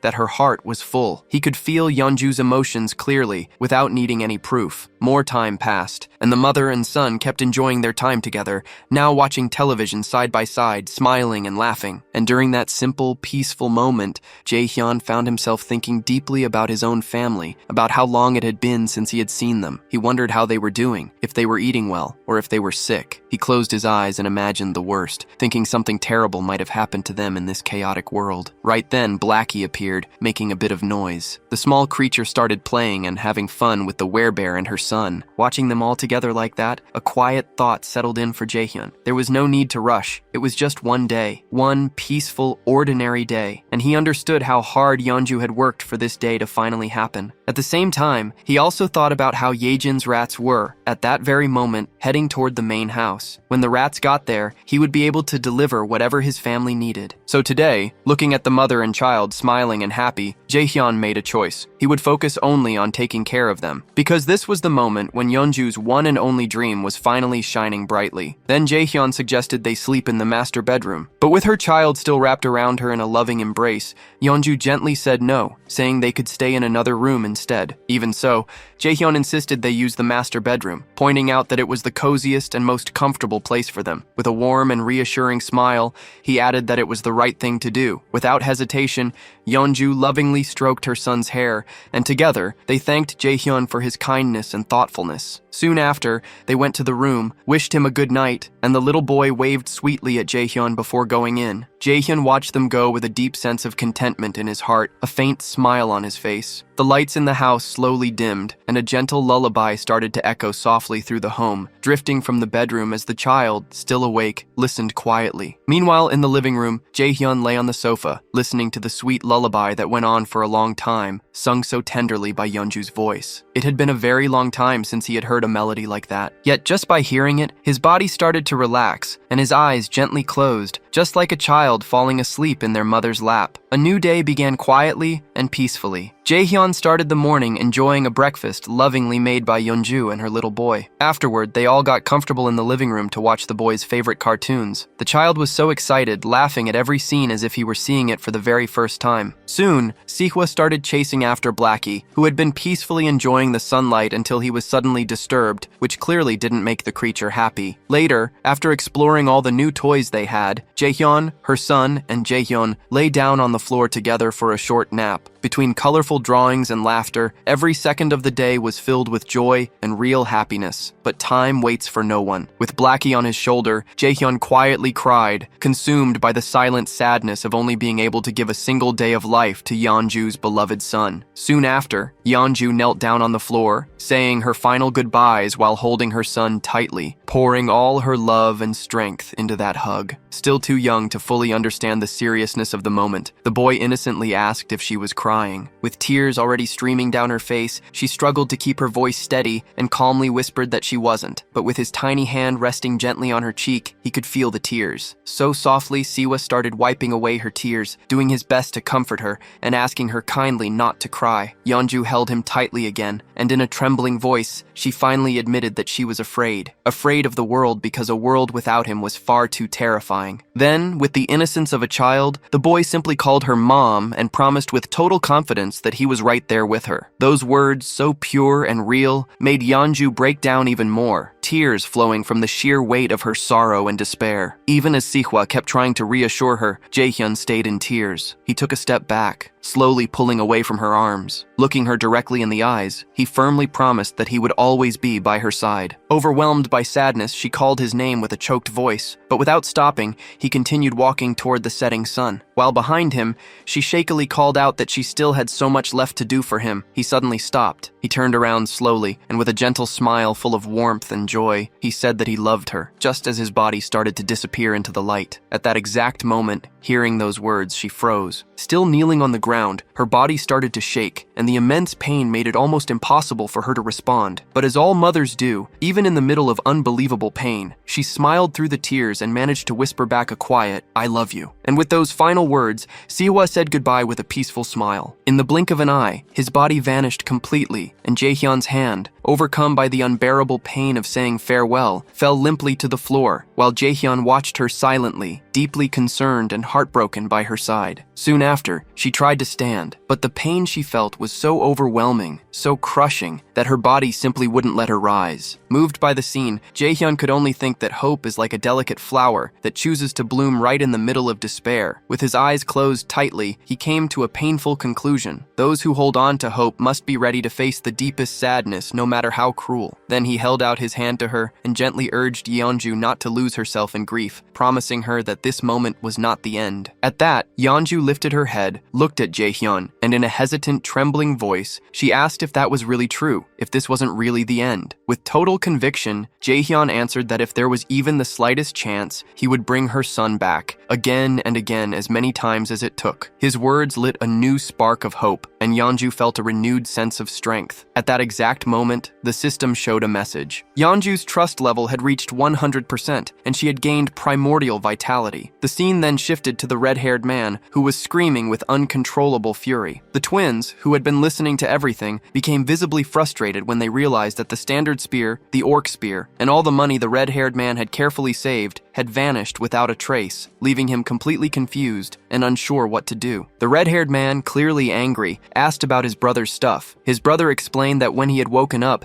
every single one of his things had disappeared without warning. The other twin then added that many other people had lost their items too. He pointed out that there was a pattern. Everyone who lost their belongings had not been there when the summoning happened for those who had finished military service. Then one of the twins turned and said they should have gone back to that place sooner. Suddenly and without warning, he was grabbed by the collar of his shirt and pulled hard. The red-haired man, filled with anger, demanded to know if the twin was trying to blame everything on him. The twin quickly explained that he had misunderstood. Still, the red-haired man stayed furious, raising his voice even more as he shouted that they had all agreed from the very beginning that following Jaehyun's orders was a stupid decision. Facing the rising tension, the brother, already anxious and losing his patience, admitted that yes, Jaehyun's plan had been a foolish one from the start. Hearing this, the red-haired man finally let go of his brother's shirt. It was only then that it hit him. He might have been kicked out because of his own actions. Now tense and nervous, he remembered there had only been one similar case before. He started to think about the story of a man who had tried to get involved with an underage girl. That man was caught and immediately expelled, only to be found dead in the middle of the street shortly afterward. As he kept thinking about the situation, he came to the uneasy conclusion that even now, with that giant and all the chaos, the survivors still gathered in abandoned apartments. So, it was very likely that there were more than enough people who would be happy to make sure he was the next to be expelled. He was completely consumed by the hatred he felt for the situation he was in. The image of the man in the red jacket appeared clearly in his mind,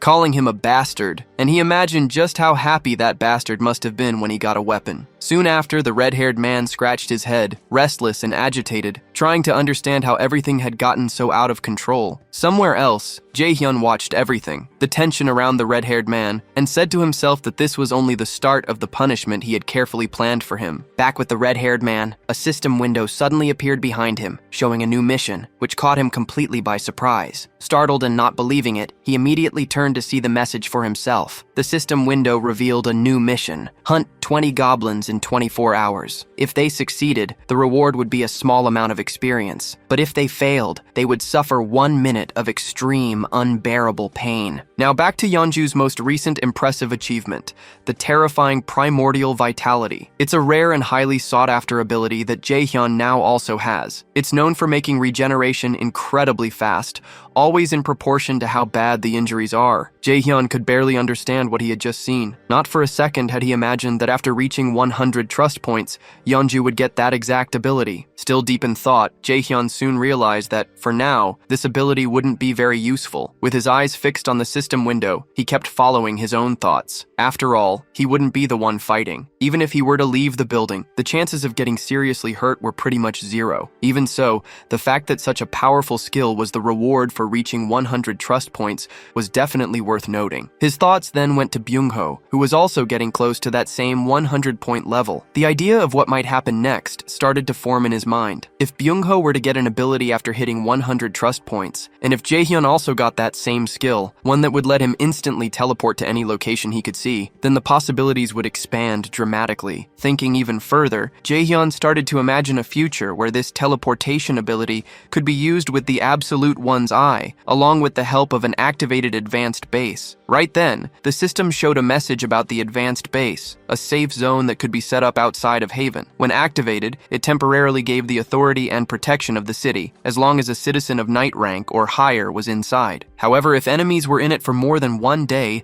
the base would be automatically destroyed. Going back to his thoughts, Jae-hyun concluded that as long as he had enough mental strength to handle it, he would be able to travel to the advanced base. With that in mind, Jae-hyun made a firm decision. From that moment on, his main goal would be to strengthen his mental fortitude. Because of that, all his upcoming missions would be focused on improving that specific attribute. At that very instant, someone called his name and explained they needed his permission to leave now, as they were feeling more stable. It was Yeonju who said she would personally handle bringing Jae-hyun's family back. Hearing this, Jae-hyun realized the mission should have started the day before, but he knew the delay was all his fault. Yeonju thanked him for his valuable time and understanding. She then promised she would find a way to repay his kindness. Without showing any particular emotion, Jae-hyun couldn't help but think that she had read his mind. He made a lighthearted comment, asking if he really seemed like the impatient type, and confessed that even though he was thankful, her words made him a little embarrassed. Yeonju responded gently, saying he definitely didn't seem impatient, and admitted that if she had been in his shoes, she probably would have acted the same way. With a soft smile, she confessed that in the end, everyone values their own family the most, and that she fully understood how precious that one day Jae-hyun had given her and her son was. She thanked him sincerely again for what he had done. Jae-hyun smiled modestly and said he appreciated her understanding. He then asked her to go to Unit 2901, where a group of people was already waiting for her, promising he would join them shortly. Yeonju gave a respectful bow and with a quiet yes, walked toward the designated spot. Sometime later, it was explained why Jae-hyun had not sent the group directly to Seomyeon Station. Because of the Cyclops attack, a large part part of the tracks near the station had caved in. Not just the tracks, but the station itself had suffered massive damage and was almost completely unusable. Facing this situation, Jae-hyun decided that new routes needed to be opened. To do that, it had already been 24 hours since Yejin had started sending her rats to look for a way. Apparently, she had finally found a new access point. Jae-hyun activated his absolute one's-eye skill, wanting full control and awareness of the situation. At that very moment, something unexpected caught his attention. The system showed a message about a level 7 tamed giant rat. Immediately, a wave of nervousness went through Jae-hyun's body as he understood what this meant. Yejin had evolved. Still shocked, Jae-hyun wondered if this was the result of the new ability Yejin had gotten after being officially registered as his retainer. In addition to this, Jae-hyun noticed that something was following the rat, but no matter how hard he tried, he couldn't figure out what it was. Suddenly, his vision picked up on something even more alarming. A swarm of zombies of different levels, level 9, level 11, and level 13, emerging right behind. A jolt of fear went through Jae-hyun's whole body as, through his powerful ability, he watched this troubling scene start to unfold. Facing that situation,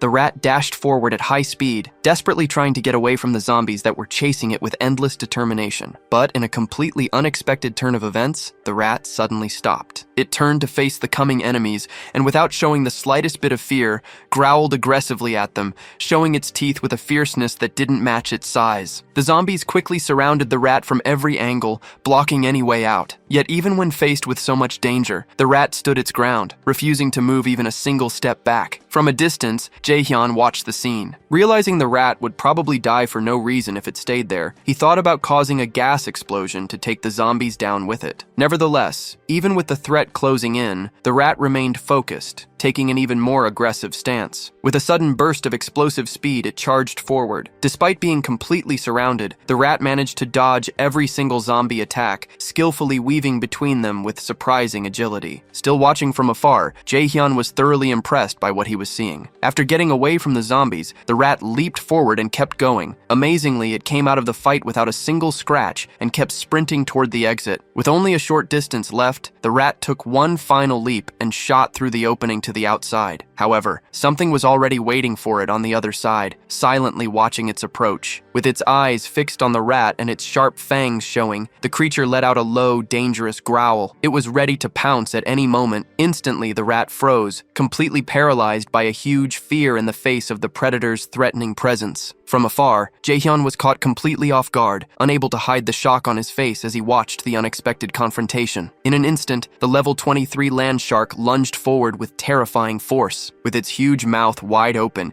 it bit down in a single, clean motion, swallowing the rat whole. The scene shifted to Jae-hyun, who stood in silent despair, deeply troubled by what had just happened. He wondered what kind of creature that was, but more than anything, his eyes widened as he recognized the location, Nampo Station, just a few kilometers from his own home. This hit him hard, making it clear that creatures as deadly as that one were probably roaming near the very place where his loved ones lived, only making the anxiety in his chest worse. Trying to keep his composure, he quickly admitted that he had to hurry. Time was no longer a luxury he could waste. The scene shifted again, this time to Dabin, who was crouched down, sorting through a few boxes. She was clearly exhausted, but also visibly relieved to have finally finished. Suddenly, someone called out to her, the person in charge of that job. She turned her head and saw that it was Jae-hyun, who had arrived, thanking her for all her hard work. With a small smile, Dabin replied that she didn't think it was hard work at all, especially since she was being paid for it. She then asked what the new problem was this time. Jae-hyun, a little uncomfortable, looked away as he tried to gather his thoughts and figure out the best way to explain the new situation to her. Immediately sensing his hesitation, Dabin became visibly concerned. Now sounding tense and more anxious, she told him to just say what was going on. With a calm and careful tone, Jae-hyun explained that he wanted to ask for Yu-Hiran's help for a specific task over the next couple of days, and that he hoped Dabin could handle things in the meantime. Taken by surprise by the sudden request, Dabin forced a smile to hide her nervousness. With a slightly shaky voice, she asked if he expected her to be completely responsible for everything on her own. Jae-hyun then replied that he would only be leaving it in her hands for 2 days. She already knew this meant a lot of work and responsibility. With a skeptical look, she asked if she would get paid extra for the overtime hours she would definitely have to work as the acting lead for those 2 days. Hearing her question, Jae-hyun gave a slight smile. Then, with an excited tone, he promised to pay her double for for the overtime. The moment he said it, Dabin's face lit up with joy. She could barely contain her excitement, now completely energized and ready to handle whatever came next. Somewhere else, a thick green mist, released directly by the system, completely covered Yuhiron's body. The scene quickly moved to another location, where everyone in the group was now sitting around a table, all eyes on Jaehyun as he got ready to start the mission briefing. Jaehyun began by explaining that because of the huge Cyclops, getting through Siamayan Station had become much more difficult. He said it would be a shame to completely stop using the subway line. Soon after, Yejin stepped in to explain that the section between Siamayan Station and Beomnagol, all the way through Dekoryang Station, was still perfectly fine. According to her, there were no monsters along that part of the route, so the group could cross it without much worry. She then put a piece of paper on the table, which showed the first main goal of the mission, to secure the route to Beomnagol Station. The man with glasses, visibly uneasy, started to think that the best way to get through the current route would be to fly over it. Suddenly and unexpectedly, Deoksu interrupted, not to say anything important, but just to compliment Yejin on her amazing talent for drawing maps. Jaehyun quickly cut through the mood and brought the conversation back on track. He restated Yejin's explanation and then pointed to a specific area on the map, noting that they had to be extremely careful before they reached their final destination. He then told the group that about 500 orcs were currently active near a large supermarket complex. Hearing this, Dongjin immediately asked if they would have to fight the orcs directly. Yejin responded clearly, stating that fighting the orcs was not part of the plan. They only needed to get to Beomnagol Station and use the underground subway line. She promised that she had found a route with no orcs at all, with only a few lower-level monsters that needed to be cleared along the way. Quietly, Jaehyun remembered how much he had invested before the mission to make sure almost everyone in the group reached at least level 30, with only Fatty and Hiren not quite there yet. He believed that would be more than enough against goblins. Jaehyun continued by explaining that they should get to Koryang Station without any significant problems. However, he then immediately pointed out the real obstacle that was ahead, Busan Station. The moment he mentioned Busan, Deoksu panicked, fearing there might be another giant creature there. But Yejin quickly said no. Her worry wasn't about another giant, she said, but about the condition of the railway tracks between Koryang and Busan. She then revealed that this particular area was filled with a huge swarm of zombies, and unless someone in the group had an ability to wipe out monsters in extremely tight spaces, using that route would be a serious and dangerous challenge. Everyone was left stunned by the news, especially Haran. Trying to stay calm, Haran focused and slowly found the courage to speak. Still nervous, she called Yejin by name and with trembling hands, said that she thought her ability might be able to help in this situation. Sometime later, the system showed a message saying that the 100,000 weight limit of her poisonous mist had just been reached. Seeing this message, Hiren felt a deep frustration that her contribution was already at its limit. She opened a nearby door where Jaehyun and Yejin were waiting. Both of them immediately started praising her efforts, telling her she did an exceptionally good job. Jaehyun asked if she was feeling okay. Hiren confirmed that she was. Even though she had felt completely drained at the beginning, something powerful seemed to push her through, and now she felt fine. What she didn't know was that the strength she had felt came from Jaehyun, who had secretly upgraded his retainer management level. Jaehyun thought about the cost of the upgrade. It had been expensive, but ultimately worth it since he ended up earning billions in return. Still unsure, Hiran then asked Jaehyun if he was really sure it was okay for her not to go in person. Jaehyun calmly reassured her, explaining that just staying in place and making poisonous mist was more than enough for what the mission needed. With all preparations now complete, Jaehyun activated his Supreme Recluse's Eyes ability and officially declared the operation go. Immediately, through his ability, he saw a huge swarm of zombies exactly where they had expected. Suddenly, something caught the zombies' attention, and they all turned at the same time to face whatever was coming. It was a level 3 rat charging quickly toward them at full speed. The zombies were momentarily stunned the instant they realized what, or rather who, was coming. Following the plan with careful precision, Jaehyun opened his inventory in the system. A thick and poisonous green mist was released, spreading quickly over the horde of undead. In perfect coordination, the rat dashed forward at high speed, weaving through the bodies and leaving the zombies behind. Hiran's poisonous mist, when inhaled, causes paralysis by targeting muscles like the diaphragm, eventually leading to suffocation. However, the targets this time were zombies, creatures that are already dead and don't need to breathe. That's why Jaehyun had already expected this limitation and had prepared a backup plan. He had told Yejin beforehand to take over when needed. Soon, among the group of undead, several rats waited patiently, ready for Yejin's command. As soon as the order was given, one of the rats lunged toward a fallen zombie. Through the reflection in the zombie's still open eye, the system captured the exact moment the rat showed its teeth and sank them viciously into the creature. At that precise instant, a system message appeared. A level 11 zombie had been successfully hunted. Along with the experience gained, a deposit of 120,085 won was transferred directly to the digital wallet, but the momentum was suddenly interrupted when Yejin called out to Jaehyun in distress. With urgency in her voice, she told him that something seemed to be wrong with the rats. At that exact moment, the system showed a troubling message. A rat had reached level 9. This news instantly put Jaehyun on edge. He quickly realized the potential danger. If that rat were to touch zombie blood, it might get infected and turn into one of them. Even more alarming was a far more terrifying thought. Yejin herself might have been exposed to contamination through bites or scratches during the battle. In response, Jaehyun immediately asked if the rats were still obeying her commands. Yejin confirmed that they were, although she noted they had become noticeably more aggressive. Relieved,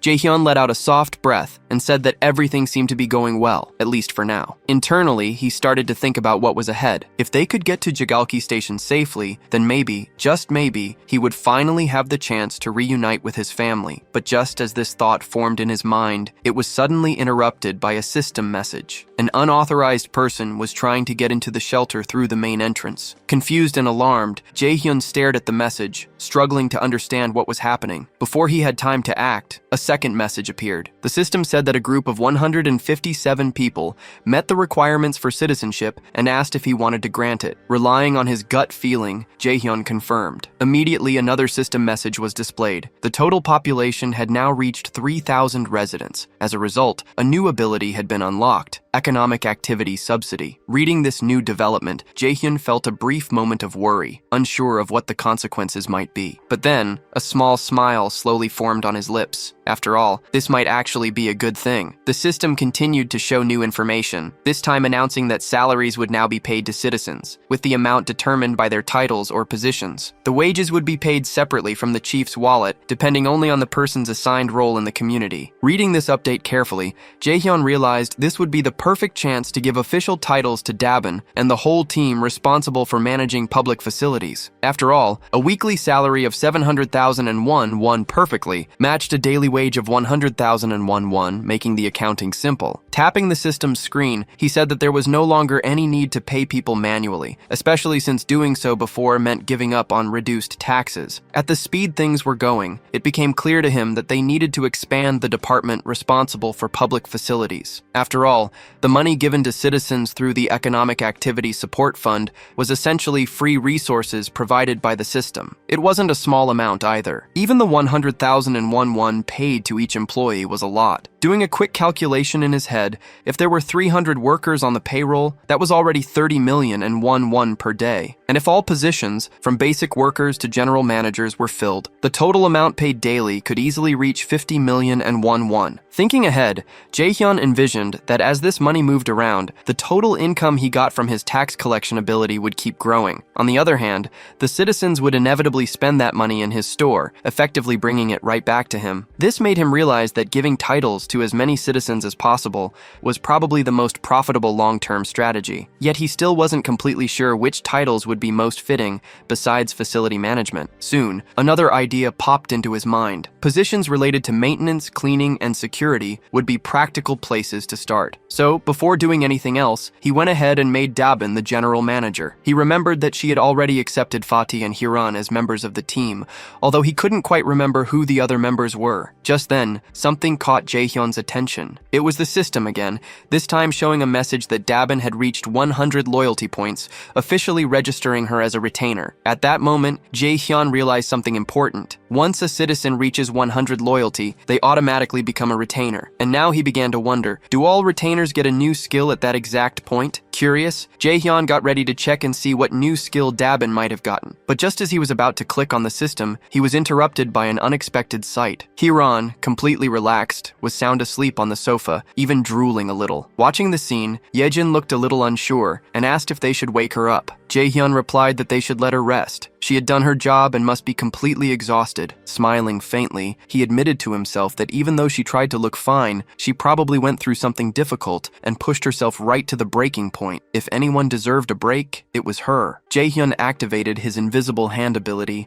and gently picked her up, carrying her carefully to a bed in one of the rooms so she could sleep more comfortably. Returning to the living room, the two of them talked quietly, agreeing that Hyren was probably having a tough time. Jaehyun then turned to Yejin and asked how she herself was doing. Yejin responded calmly that nothing was difficult for her, that she was doing perfectly fine, especially now that they had reached the tracks near the station. Jaehyun nodded in understanding and told her to keep up the good work. She smiled and told him to leave it to her. However, at that exact moment, her expression changed a little. Something made her hesitate. Jaehyun immediately noticed and asked if something was wrong. She stammered a little and replied that all of a sudden, the connection wasn't working anymore. Jaehyun, caught off guard, asked what she meant, and she told him to wait a second. Closing her eyes, she tried to reconnect with the link, but apparently it was no use. She then explained that it was probably the distance. It seemed to be just too far this time. Jaehyun asked whether the link had been working properly before. She said that it was possible to go a little beyond the maximum range if the link was already set up beforehand. However, the link's reach was now only as far as the central station. She then turned to him and asked what they were supposed to do now. Without an immediate answer, Jaehyun fell into thought. He realized that something always seemed to go wrong at a critical moment, and just beyond the station was the house where his family was supposed to be. He had been counting on using one of Yejin's rats to check the house before making a move. Clenching his fist tightly, Jaehyun mumbled that this was a complication. Still, he asked Yejin to try to re-establish the link from the central station in any way she could. She agreed, saying she would give it her best shot. Closing her eyes again, she began to focus her powers to restore the connection. With the vision of zombie rats moving through the station still in his supreme recluse's eyes, Jaehyun reminded himself that they had to try every possible option, and until then, all Kim could do was hope, with all his heart, that his family was still safe. The system now showed the current locations of everyone in the mission. Yejin's rats were moving ahead to scout the path, while Donggyeon's group stayed further back, following at a safer distance. The scene then shifted to the station where Donggyeon's group had just arrived. Everyone stood frozen, completely overwhelmed by what they saw. The whole area was a scene of total devastation. All the surrounding buildings had been turned to rubble, and huge footprints, much bigger than a human's, were deeply pressed into the ground all over the place. John, the man with glasses, stared at the destruction in disbelief and finally mumbled that the sight was incredible. The archer, noticing he was distracted and not focused, told him to start scouting the area immediately. Following her command, John ordered his raven, named Blackie, to start flying above the area. After some time watching through the raven's eyes, he reported that there didn't seem to be any monsters nearby. Deoksu then spoke up, saying that the station itself also seemed to be free of any goblins, and that because of the massive rock slide that happened earlier, they should be able to move through the area without much trouble. John agreed, and commented that it was probably because no sane person or creature would dare go near a place with so much destruction. With a hint of worry in her voice, the healer mentioned that night was falling fast, and that they should find somewhere safe to stay until morning. The archer quickly reassured her, explaining that based on how goblins usually act, nighttime was actually the safest time, since goblins tend to hide or go to sleep once it gets dark. At this point, Donggyeon looked deep in thought. After a moment of silence, he spoke, saying that they should keep moving. If anything really dangerous happened,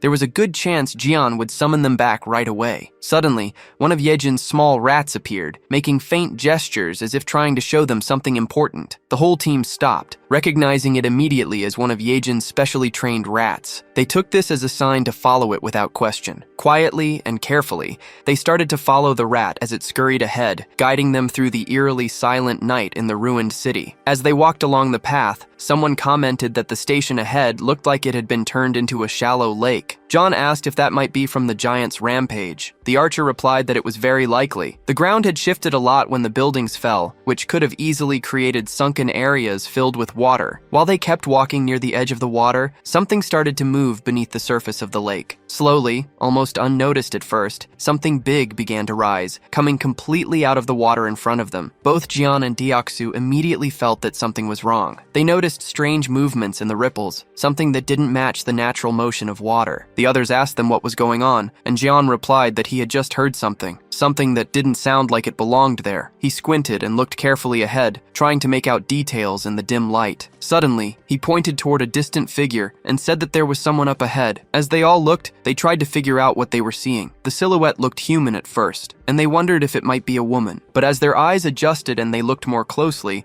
they noticed something strange, something moving behind her. It was a tail. The creature stared directly at them with a strange intensity, and then it opened its mouth wide and let out a deafening, high-pitched scream that cut through the still night air. In immediate panic, the healer shouted a warning to everyone, telling them to cover their ears as fast as they could. The creature, despite looking like a woman, was no ordinary monster. What stood before them, shrieking in a voice that seemed capable of tearing through their very minds, was in reality a siren. In a sudden, desperate reaction, everyone in the group instinctively raised their hands to tightly cover their ears, trying to block out the piercing, bone-shaking scream of the siren. Deoxu quickly started to show visible signs of exhaustion, struggling to keep his hands pressed firmly against his head, his arms trembling under the strain. Meanwhile, Yeonju looked around in shock, unable to understand what was happening, her voice full of disbelief as she questioned the situation. Deoxu, even more bewildered, realized with growing horror that his body was starting to move on its own, his limbs betraying him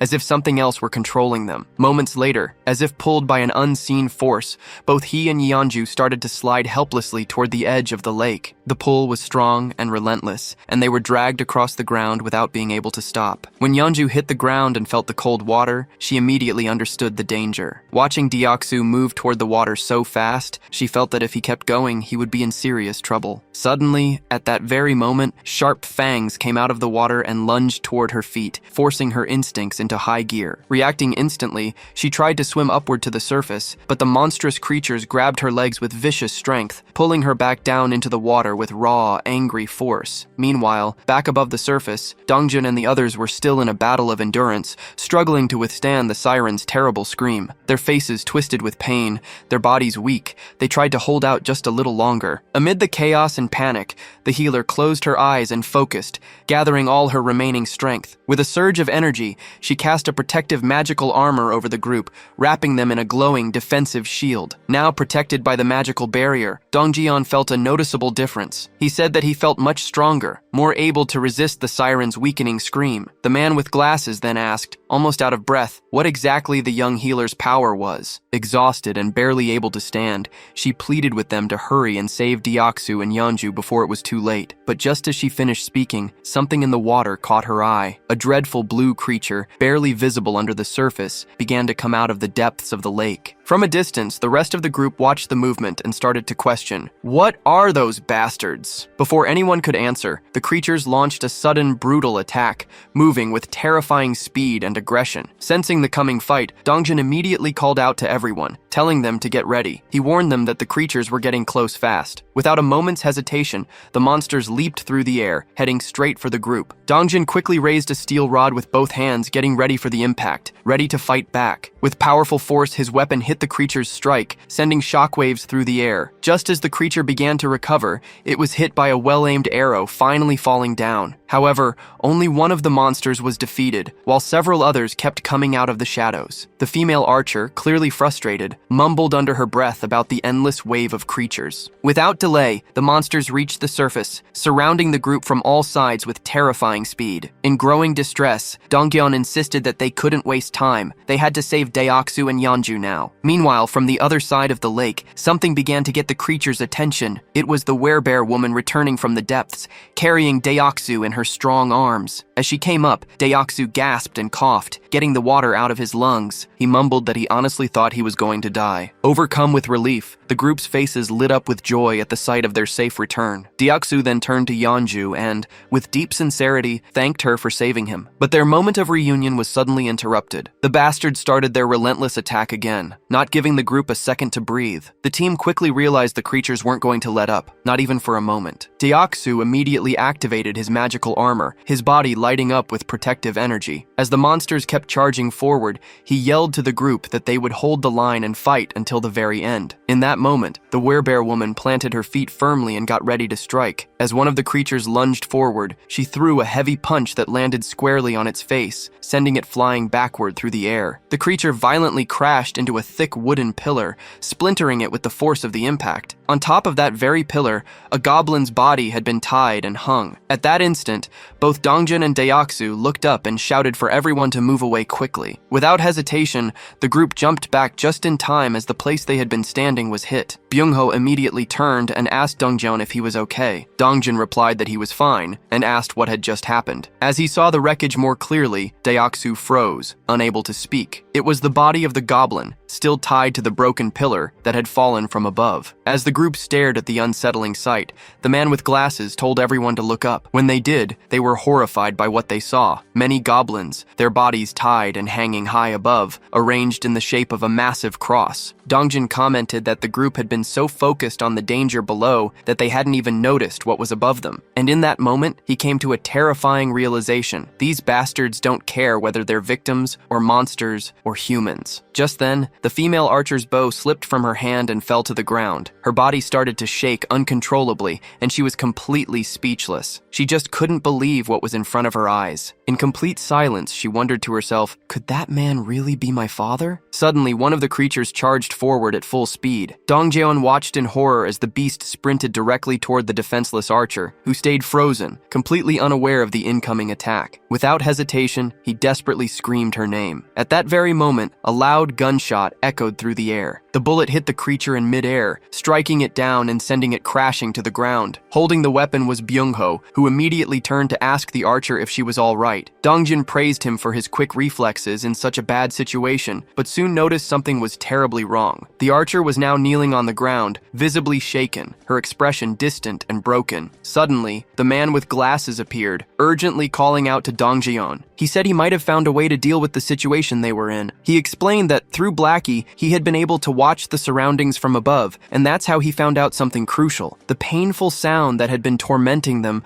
was also what was controlling the creatures. Dongjun was taken aback by the news. The man with glasses added that he still couldn't fully understand what the siren was saying, but he noticed that every time she opened her mouth, the fish-faced creatures reacted and started to move. He then said that if they could find a way to cut off the sound, it was very likely the creatures would lose their coordination and go away because they wouldn't have a leader. In the middle of this tense and more hopeless situation, Dongjeon agreed that the idea was worth trying. However, he was worried that the creatures wouldn't give them a chance to make it happen. Wanting to be clear, Deoksu asked directly if the whole plan was simply about stopping the sound. Dongjeon confirmed it with seriousness in his voice. Then, with determination in his eyes, Deoksu declared that he would be the one to bring that thing down and that he had a plan. Meanwhile, on the other side of the battlefield, the siren opened her mouth once more, releasing the dreadful sound, and like obedient soldiers, the creatures responded as if getting ready for another coordinated attack. Watching their behavior closely, Dongjeon noticed that the creatures were changing their formation. The man with glasses guessed they must have realized the group's new goal was to shut the siren down. Dongjeon then turned to Deoksu and asked if he could really count on him. Deoksu confidently answered yes, urging everyone to trust him, and made it clear that all they had to do was open a path for him. He would take care of the rest on his own. Without hesitation, Healer said she would stay behind to protect the group. And with the plan now in motion, the group charged forward with total determination. Each member of the team focused only on creating that crucial opening for Deoksu,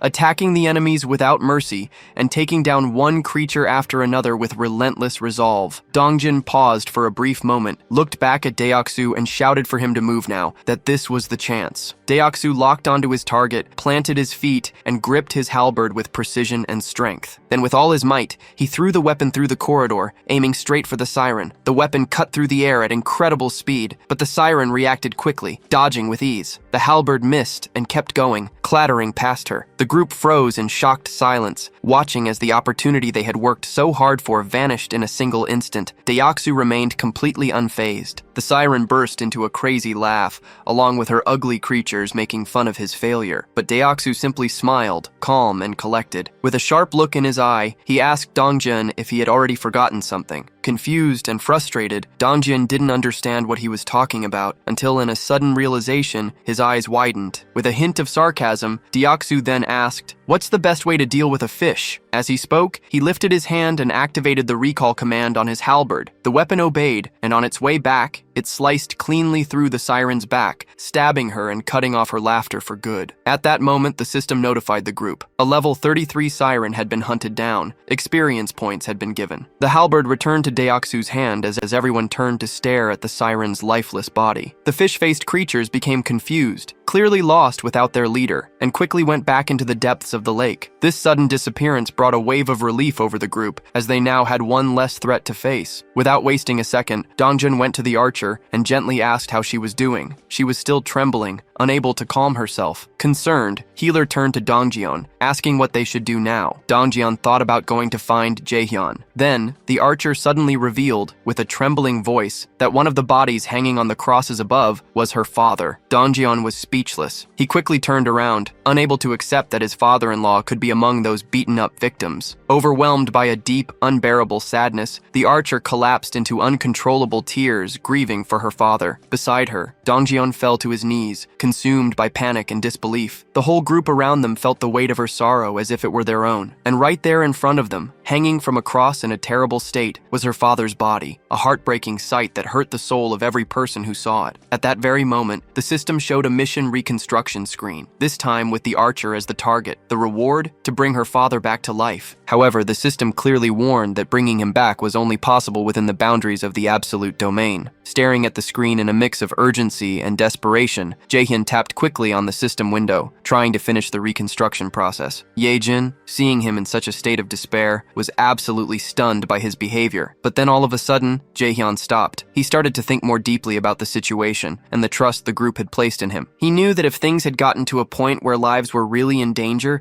he would have been summoned immediately. With that in mind, he tried to convince himself that this meant there was no real danger, no other option, no action to take. But even as he tried to calm his thoughts, a nagging doubt kept coming back to him. Was it really true that there was no other choice? Being dragged underwater, surrounded by a group of armed fishmen, didn't feel like something that could be ignored. It was clearly a serious threat. Jaehyun couldn't help but worry about his own family, filled with a desire to see them again as soon as possible. But he also knew that this longing wasn't just his. The others had their loved ones and personal stakes too. Even so, he tried to push that thought away, convincing himself that saving his own family had to come first, above everything and everyone else. With his hands trembling, he finally chose an option from the system window. A new mission was created for the group. The goal was to build a tomb with a 1-hour time limit. The reward was a small amount of experience, and the mission came with no punishments. When the archer read the message, she became even more shaken. A sense of hopelessness and deep grief took over her body, weighing down her spirit. Meanwhile, from afar, Jaehyun watched silently, filled with regret, observing the whole painful scene through his supreme eye ability. Eventually, the tomb was completed. The whole group now stood in front of it, quiet and sad. Dongjeon turned to the archer and gently asked if she was really okay with all of this. She replied firmly that her father would have wanted it this way. She explained that he was obsessed with his job, always talking about how he wanted to be buried near the railway tracks when he died. Then, holding a metal plate with her father's name on it, she remembered how as a child she thought that wish was ridiculous, but now she had fulfilled it. He was resting exactly where he always said he wanted to be, and the metal plate with his name on it marked the spot. From a distance, Jaehyun was hit by a sudden, troubling thought. Maybe one day this same pain might become his own. He could only hope that their sorrow would never become his. It was exactly because of that fear that he made a decision to protect them no matter what. Looking back at the system screen, he realized something. To do that, he was going to need stronger people by his side. And so, in that moment, he made up his mind. The person who mattered most now was... But the scene changed before the thought was finished. Somewhere else, a goblin was hit by a man who had the power of water. At that instant, the system showed a message. The loyalty of citizen Jun Hyuk had passed 30, and he now qualified to be registered as a vassal. Immediately afterward, another message confirmed his successful registration. A woman appeared behind him, getting his attention and telling him that his body was glowing. He quickly looked down at his hands and was amazed by what he saw. He became completely intrigued, wondering what it all could mean. At that moment, the system said he had reached level 40 and had gotten the titles of 12th Bell Knight and Mage. He now had 59 trust and 51 loyalty points, and his awakened awakened skills were related to water manipulation. Shortly after that, a new mission appeared. The power of mage abilities had been increased by 100%. One of his new skills, Water Bomb, A rank, let him summon high-temperature compressed water that exploded with a force that depended on how much mana he used. The other skill, Water Control, S rank, gave him the ability to freely control water using mental energy. The system then set the goal: use these skills in 10 minutes. The reward was an increase in mental power. The punishment for failure was mental exhaustion. Standing there, Jun Hyuk was stunned by what he saw in front of him. The mission message appeared again. As he read it, someone nearby asked if he was okay, but he replied by asking for a moment. A smile slowly spread across his face as he began to understand the mission. He quickly realized there were more than enough enemies nearby to use his powers on. Without delay, water started to appear around him, beginning the challenge. A massive sphere of water formed in front of everyone, leaving the goblins completely shocked and unprepared. Then with confidence, Jun Hyuk said the command, "Water Bomb." He threw it forward, hitting the group of goblins without mercy. The resulting explosion created a crater in the ground, leaving every single one of them dead as Jun Hyuk watched in silence. He held out his hand again, activating the water control ability. With strong focus, he began to lift the drops of water into the air. What happened next surprised two men who were quietly watching everything. The man wearing a black coat asked in complete disbelief if it was really Jun Hyuk doing all of that. The other man confirmed it, saying that what they were seeing was indeed Jun Hyuk's power. With a smile on his face, Jun Hyuk let the tiny drops fall slowly, like gentle rain,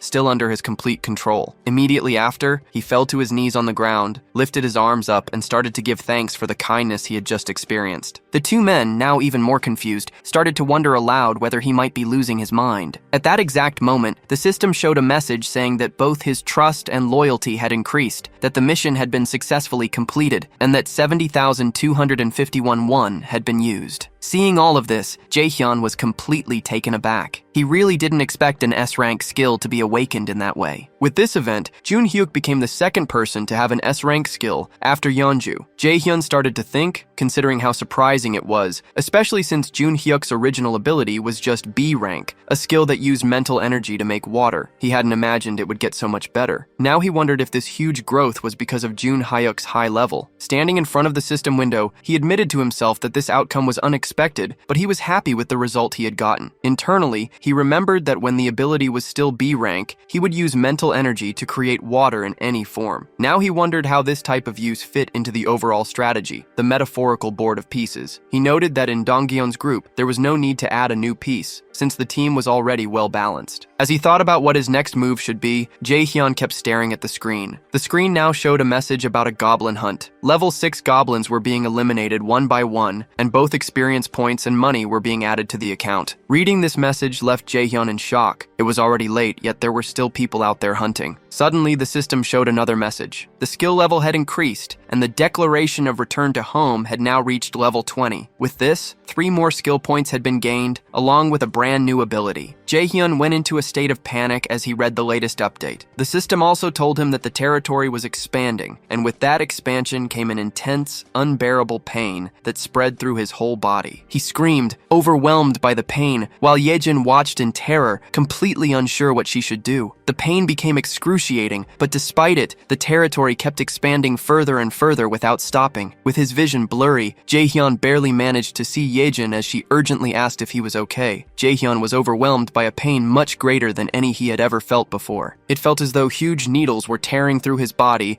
ripping him apart from the inside out. Yejin kept going, her voice filled with desperation, telling him to breathe. Frantically, she asked what she could do to help him in that critical moment, visibly shaken and desperate to ease his suffering. Jaehyun forced his eyes open, his mind clouded and dazed. Through his blurry sight, he caught a glimpse of her face, partly hidden by the haze of confusion and the relentless pain. Startled, he realized she was getting dangerously close to his face, inching toward him with a clear intention. With a strained voice, he asked her what exactly she thought she was doing. Embarrassed and flustered, Yejin immediately backed away in a hurry, apologizing a lot. She quickly explained that for a moment she was afraid he had stopped breathing and was about to do CPR on him, but before she could continue, Jaehyun cut her off, firmly telling her that he was fine. Behind him, Blackie was crying, visibly upset and worried. Jaehyun reached out, gently stroking Blackie to calm him down, softly repeating that everything was going to be all right. Still getting his composure back, Jaehyun activated his ability, Supreme Eyes. Through the lens of his awakened power,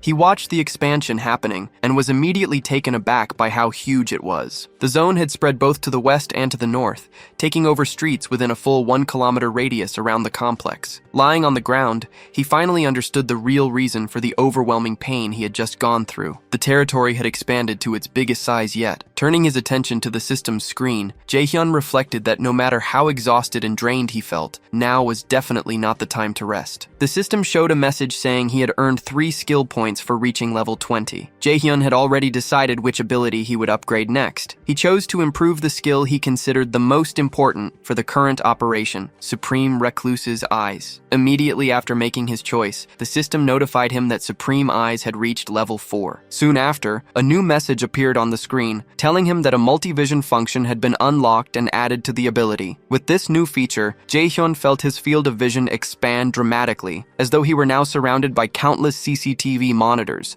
each showing a different view. However, he quickly noticed that keeping this expanded vision active put a significant strain on his focus. He realized that handling 3 simultaneous views was his current limit. Once again, Jaehyun checked the system and saw that he still had 2 skill points left. He decided to invest them in enhancing the skill known as Preservation of Dignity. Moments later, the system showed an update saying that the skill had now reached level 5 and that a new feature called Mystic Draw had been activated. In addition, he was given a reward of 300 crystals, which caught him completely by surprise. Shortly after, the system clarified that it was through this Mystic Draw feature that he had gotten those 300 crystals. Jaehyun found no reason to reject the unexpected gift, so he clicked on the message to accept them. As soon as he did, a bright circle formed on the ground beneath him. The circle gave off a light so intense that it was uncomfortable for Yejin, Blackie, and even Jaehyun himself, forcing them to shield their eyes. After a few moments, the circle of light disappeared, yet a concentrated, powerful glow remained in the air. From within this brilliant light, an object began to appear. It was a ring. The system quickly told him that this was a communication ring,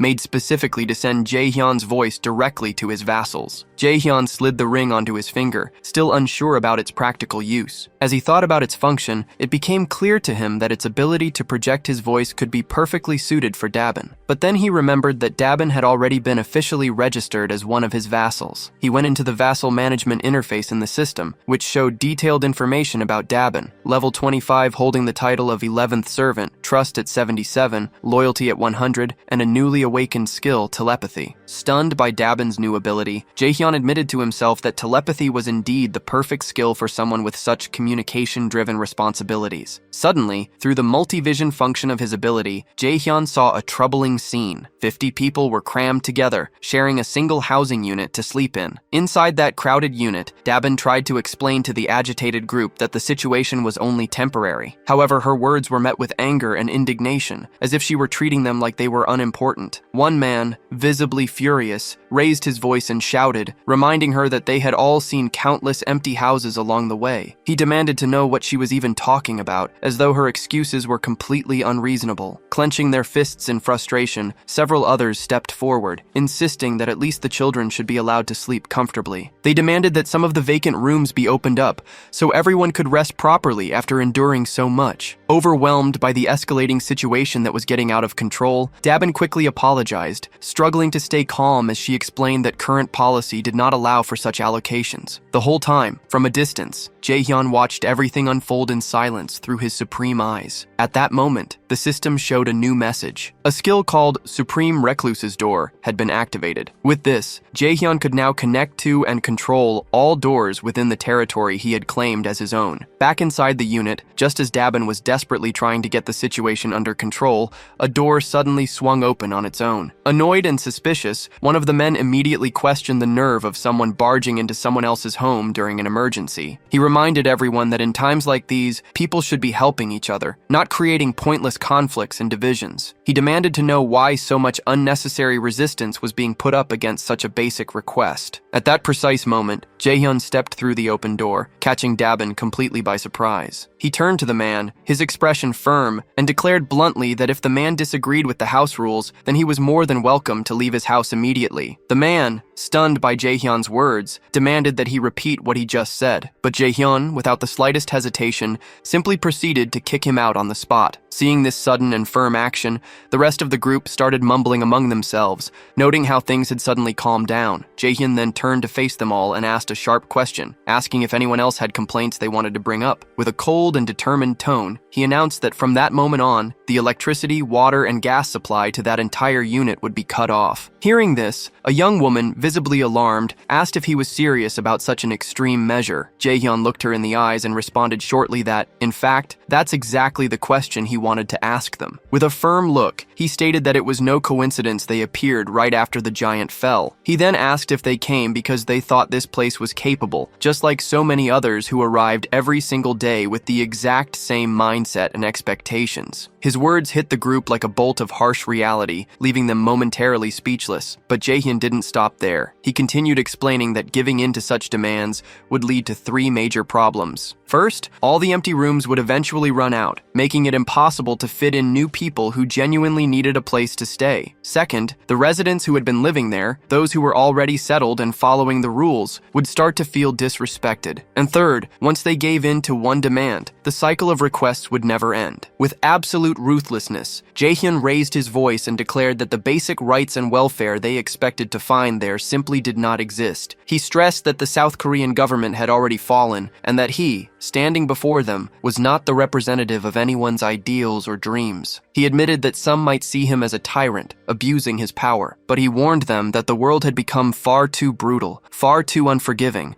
for naive ideals like rights and welfare to survive without being fought for and earned. He pointed out that if they wanted to have such privileges, they had to first prove they were worthy of them. He went on to explain that the other survivors, those who arrived before them, were enduring extremely harsh conditions, organizing rotating shifts just to get some rest. And despite all the discomfort and hardship, these people were still making sure to care for the children and the weakest among them, choosing to fight for survival as a community. Finally, Jaehyun gave a firm and non-negotiable order. They were to return immediately to the accommodations that had been set aside for them. He warned them that if they refused to follow, they would be setting themselves up to lose even more than what had already been taken from them. Hearing those words, the group immediately stepped back. Dabin, feeling a wave of relief, let out a soft sigh and thanked Jaehyun for helping her in that situation. However, he replied that there was no need for thanks. In fact, he insisted that he was the one who should be grateful to her. His unexpected response left Dabin momentarily taken aback, trying to understand what he really meant by that. It was then that Jaehyun pointed out that maybe she too might be able to do something similar to what he had just done. He asked if she knew about telepathy, and then told her to think of a person she wanted to talk to, imagining herself speaking to them mentally as if having a conversation inside her mind. Dabin closed her eyes, focusing all her concentration. A short while later, a faint aura started to surround her body. Happy with the result, Jaehyun emphasized that she would need to learn the exact conditions and limits of this ability, and that the best way to do so was through frequent practice. At that moment, someone with trembling hands gave a small wave and called out for Jaehyun. Both he and Dabin turned to see a man who looked nervous, standing with his head lowered. Jaehyun asked if the man still had something he wanted to say. The man, clearly frustrated but determined, admitted that he knew he was being bold, but he needed to ask if Jaehyun might consider forgiving the friend who had been kicked out earlier. Jaehyun questioned why he would do such a thing. The man explained that Yoonsik, the one who was expelled, was the only person who dared to say what everyone else was already thinking, and he didn't think it was fair for Yoonsik to be the only one punished. He then leaned forward respectfully and said that he would accept any punishment himself, but begged Jaehyun to show mercy toward Yoonsik. Jaehyun silently thought about whether it was time to bring Sung Yoonsik back, knowing deep down that it was not right to take someone's life just to set an example for others. Firm in his decision, he opened the system and noticed that the man was still standing in front of the door, not having gone anywhere. Looking directly at him, Jaehyun asked for his name. The man answered that he was called Kyung-hoon. Jaehyun then told him that he would give Yoonsik his citizenship back. Kyung-hoon was taken aback when Jaehyun went on to say that he would also restore electricity and water service, though not the gas supply. Before Kyung-hoon could respond, Jaehyun added that he was doing this out of respect for the man's courage, and warned that there would be no second chances, and everyone needed to understand that clearly. Right after, the system sent a message that Yoonsik's citizenship had been officially restored. Kyung-hoon, visibly relieved, hurried back to his quarters. Soon afterward, another message appeared. telling Jaehyun that Kyung-hoon's trust in him had increased. For a moment, Jaehyun thought about restoring the gas supply as well, but he knew that if he did, the punishment for what had happened would lose its intended effect. His thoughts were interrupted when Dabin said he seemed to be a warm-hearted person. Jaehyun asked if she was really giving him a compliment, to which she confirmed with a smile. He thanked her, but she playfully teased that he seemed to be getting embarrassed. Changing the subject, Jaehyun asked her to inspect the facilities in 3 buildings, adding that he wanted to have one in each of the 25 buildings. The idea left Dabin utterly surprised. Without hesitation, she asked how many members he currently had. Jaehyun explained that if it became possible to expand to 100 people, he could assign 4 to manage each building. Dabin's eyes lit up with interest, and she declared that she would be willing to pay 100,000 won per day for each person, promising him that with that kind of scale, everything would run smoothly. As they spoke, someone came from behind. Jaehyun and Dabin turned and asked if the newcomer was new to the area. The man confirmed and asked if Jaehyun might need a medical team on site. He then introduced himself as Sung Min, an associate professor of nephrology at Busan Park Hospital. After hearing his introduction, Jaehyun commented that he had let the medical team go for the time being, as he believed high-ranking people needed proper treatment. He then turned to Dabin and asked what she thought about giving a room for the team and turning it into a hospital. She replied that it seemed like a good idea. Seizing the moment, Jaehyun noted that if they looked around carefully, they could probably find a good number of nurses. He also said that putting the medical team together and managing it would be her responsibility. Dabin, clearly excited, promised that he could count on her for that. Afterward, Jaehyun opened the door and went back to where Yejin was waiting. She asked if he had managed to solve the problem, and with a smile he confirmed that he had. Without wasting any time, he activated his eyes of the absolute ability. When Yejin saw the Dongjin group, she asked if they had already left. Jaehyun quickly realized they were on their way to Jigalki Station, and that there were no issues there. He then opened the system again to finish what he had been working on. As he had expected, the final location available for investing his skill points was the Absolute Warehouse. The system sent a message saying that the skill had reached level 2, increasing its capacity to 200 kilograms and adding a new feature called State Preservation. The description clarified that this function would keep the exact movement and condition of an item as it was the very moment it was stored. Realizing that the capacity had now doubled, Jaehyun immediately understood that he could use the warehouse much more freely and strategically. His thoughts quickly went to the true potential of this new function. It didn't take long for him to realize that, if used correctly, it could become something extremely powerful. Without hesitation, he opened the store and bought an S&W revolver, along with 100 rounds of .38 caliber ammunition, which started to appear in front of him. He figured that if the movement of the firing mechanism was kept, then upon summoning the warehouse, the action would pick up exactly from where it had been paused. With the gun in his hand, he held out his arm and calmly told Yejin to cover her ears for a moment. She stared at him in alarm, her unease growing quickly when she noticed he was holding a gun. Jaehyun reassured her that it would be over quickly, and with his finger on the trigger, he gave the command, "Store in the warehouse." Immediately afterward, he pulled the trigger. The gunshot cracked loudly through the room, echoing with force, but almost instantly,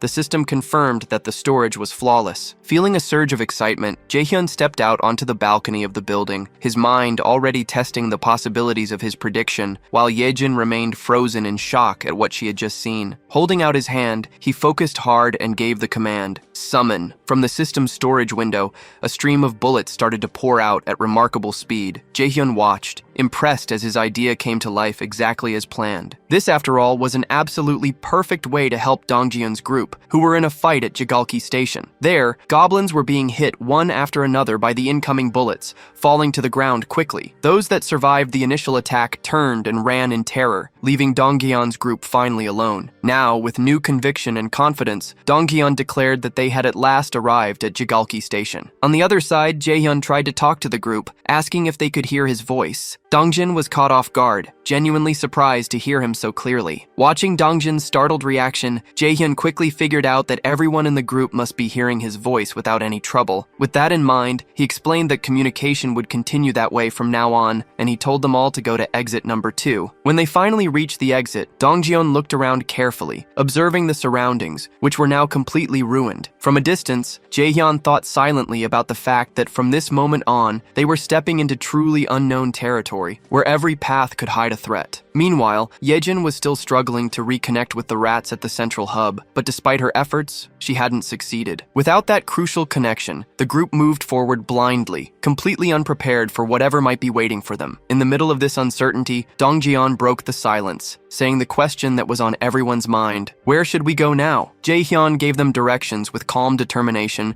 guiding them toward the large road that stretched to the left. He explained that if they followed it for about 1 kilometer, it should bring them closer to their destination. At that very moment, something suddenly appeared, getting Dongjian's immediate attention. Through the gleaming reflection in the eyes of the creatures, it became clear that the group was in a panic. They scrambled desperately, trying to get away from the vicious fangs of the beast. Dongjian, overwhelmed by discouragement, remembered how exhausting and dangerous it had been to face the fishmen earlier, and how they had barely managed to get away alive. Now, standing before another huge challenge, he was face to face with a colossal shark. In an instant, the creature opened its huge jaws, showing rows of razor-sharp teeth ready to tear them apart. Dongjian reacted by instinct, grabbing a heavy iron bar to protect himself from the coming strike. The man with glasses raised his weapon and let loose a storm of gunfire at the shark, the bullets hitting its body, leaving the beast dazed and confused. Taking this chance, Dongjian charged forward with determination, giving a decisive and powerful blow directly against the terrifying shark's fin. At the same time, the werebear woman threw herself into the fight, leaping with unrestrained fury. She crashed down on the monster's head with brutal force,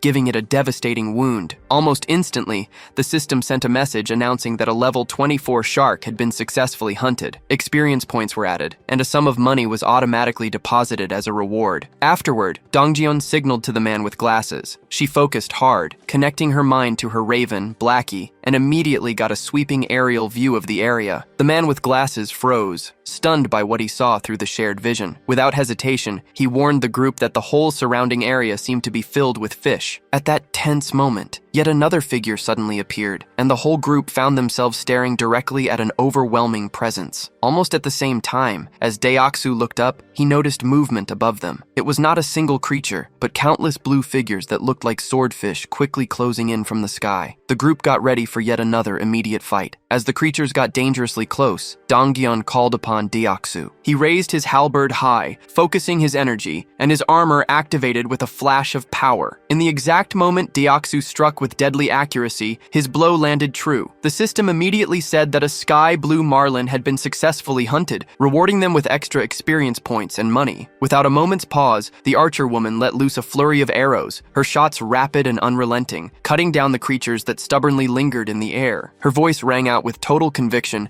declaring that the group would not move an inch until every single one of these enemies was gone. But suddenly, something unexpected caught her attention. It was the healer. Despite shooting directly at one of the sky blue marlins, the massive creature kept coming steadily and without being shaken, heading straight for her. Her ammunition eventually ran out, and she realized with growing fear that the creature kept coming closer with every second. At that precise moment, the system sent a message announcing the summoning of storage. Immediately, bullets appeared and struck the creature with sharp precision. The system then reported that a level 17 sky blue marlin had been successfully hunted, giving experience points and depositing the amount of 231,733 won into the account. Upon reading the message, Jaehyun noticed with frustration that whenever he personally fired the weapon, the payment ended up being lower than expected. With determination, he called out to Yejin. He demanded that she stop trying to connect with the rats and instead focus her efforts on shooting in his place. Without hesitation, he placed the weapon firmly into her hands, though she instantly felt insecure and unsure, nervously asking where exactly she should aim. Getting to her feet, she hesitated, but Jaehyun calmly said that anywhere she pointed would be good enough. Gathering her courage, Yejin fired her very first shot, and immediately the system announced the deposit into storage. Taking the chance, Jaehyun focused hard and commanded that the bullets fired by her be sent into the ongoing battle. Right after his command,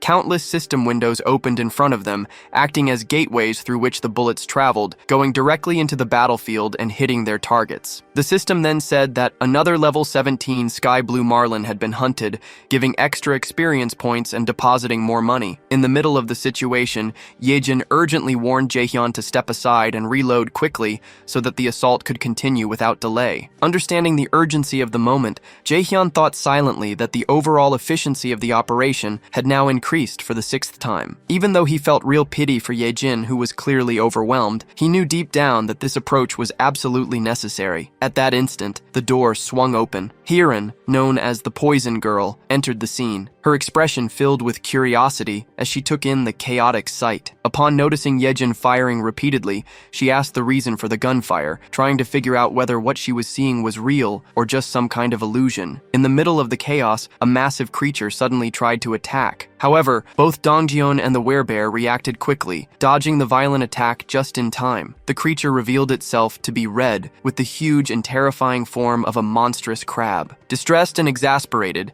Dongjeon asked aloud whether this was some kind of twisted joke, and desperately questioned if they were really expected to try and defeat such a horrifying monster. The giant crab prepared to attack, raising its massive limbs with a menacing weight. It struck down with such force that the ground itself shook violently, but Dongjeon and the werebear woman managed to dodge in time, barely escaping the devastating blow. Her eyes stayed firmly on the target, burning with determination. The werebear woman let out a powerful cry, calling for the healer. He immediately understood the signal, raised his hand, and wrapped her in a radiant aura. Covered in that energy, her body shot forward with explosive speed. With fierceness, she grabbed hold of part of the creature's massive structure, opened her mouth wide, and filled with fury, sank her fangs deep into its flesh. At the same time, Dongjun charged toward the monstrous enemy, gripping a long iron rod with both hands. At just the right moment, he stopped his sprint and threw the weapon with precise strength, sending it flying straight into the target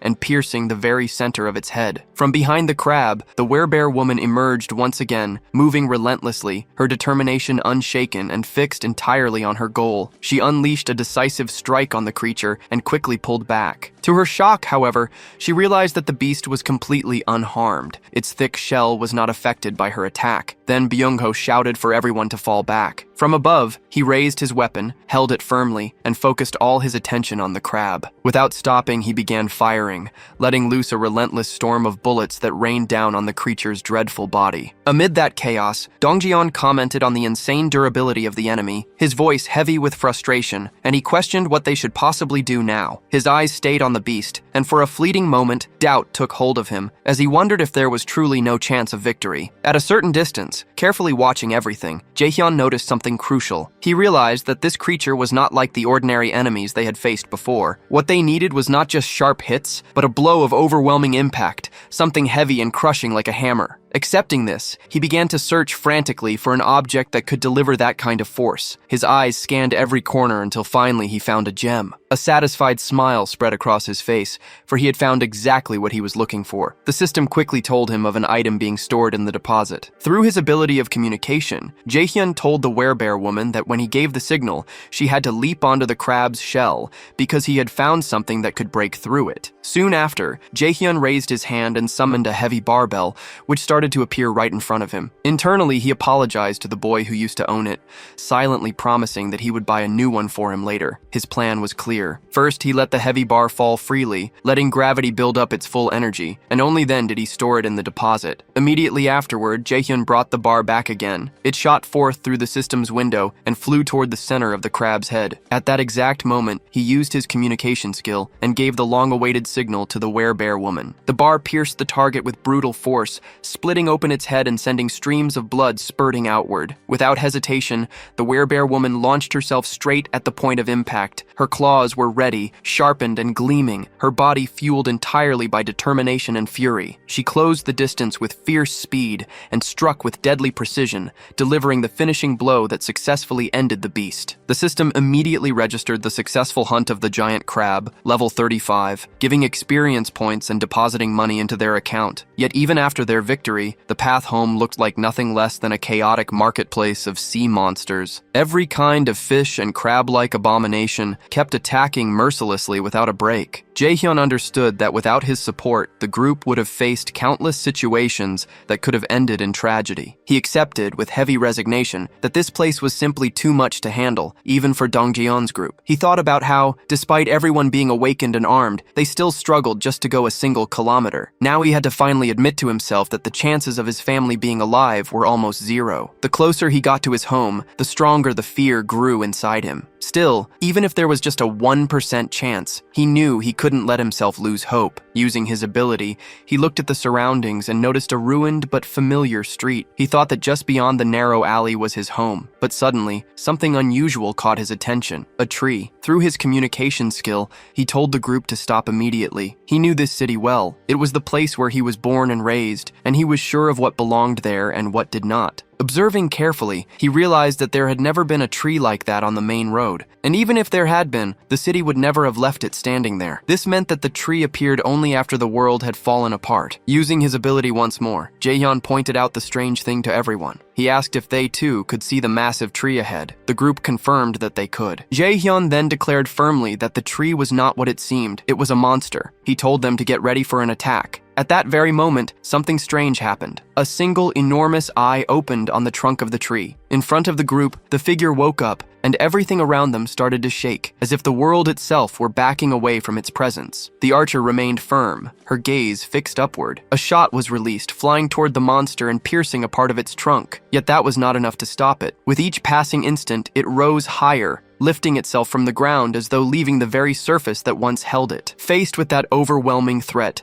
Dongjeon, gathering all his focus, threw an iron bar against the tree, hitting the target with perfect precision. But even then, the colossal creature endured, resisting the blows and continuing to advance, getting ever closer. Its amazing resilience shocked Dongjeon, who could hardly believe what he was seeing. Meanwhile, Byung-ho teleported behind the tree and quickly raised his weapon, letting loose a barrage of shots that hit the monster one after another. At that same moment, the werebear woman charged forward, throwing herself into the fight against the creature in the middle of its relentless attacks. Her sharp claws tore into the wood, ripping away splinters and peeling its bark with pure violence. The tree, however, responded by summoning from its depths a living mass of trunks and roots, twisting and writhing as they surged toward the werebear. The branches wrapped around her body, lifting her into the air and holding her still with a crushing force. Dongjeon and the others, horrified, cried out to her, but the tree held her fast, hanging her high above them all, like a living trophy captured within its domain. Without hesitation, it began to release branches sharpened like spears,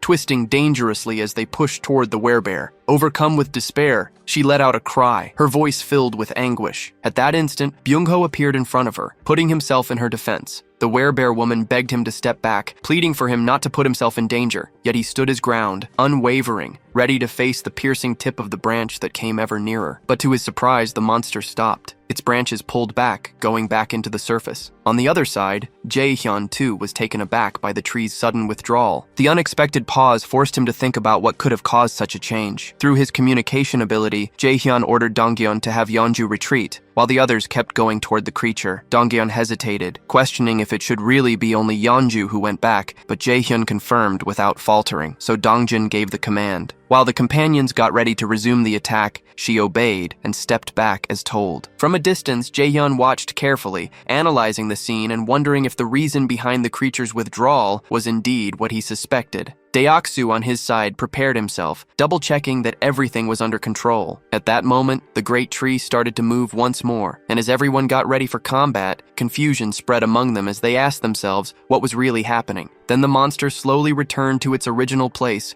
as though nothing had happened. Jaehyun, ever watchful, began to think, could it be that the creature doesn't attack humans at all? He noticed that ever since Yeonju had taken on her werebear form, the monster had aimed its aggression only at her. Gradually, the conclusion took shape in his mind. Maybe it was specifically the werebear form that made the creature angry. Jaehyun continued to watch closely, but suddenly the massive tree rose once again. From the other side, a shark appeared, charging fiercely toward the tree with its teeth showing wide. The branches came out once more, striking the shark deep. From this, Jaehyun felt certain the tree did not attack humans. With this realization, he commanded the group to ignore the creature and keep going, since it showed no hostility toward them. Dongjeon accepted the order, and the group moved on, step by step, until something stopped their progress. Dongjeon immediately signaled Jaehyun, who silently prayed that the exact location of the tree would not be revealed. The group stood before the gigantic tree, questioning whether they had arrived at the wrong place. With trembling hands, Jaehyun confirmed there was no mistake. This was indeed the place where his father, mother, grandfather, and grandmother were supposed to be. Rage took over him, and he became convinced that this monstrous tree had no right to be in that sacred space. Firmly, he decided it had to be destroyed immediately. His plan was to surround it with gasoline and set it on fire, certain that only by turning it to ashes would he feel satisfied. He realized that Dongyeon's group could be summoned not only by his own hand, but also through his vassals, which meant the destruction could begin without delay. At that moment, a system message revealed the presence of one of Jaehyun's blood relatives nearby. Suddenly, a voice rang out, shouting to know who was there. A blinding light shone on the group, forcing them to shield their eyes. An old man emerged, looking at each of them carefully, accompanied by two other figures. Tell me what you thought of this manhwa. What rating would you give this story? I found it very different from all the others I've read. Like the video to help me bring you more delicious content.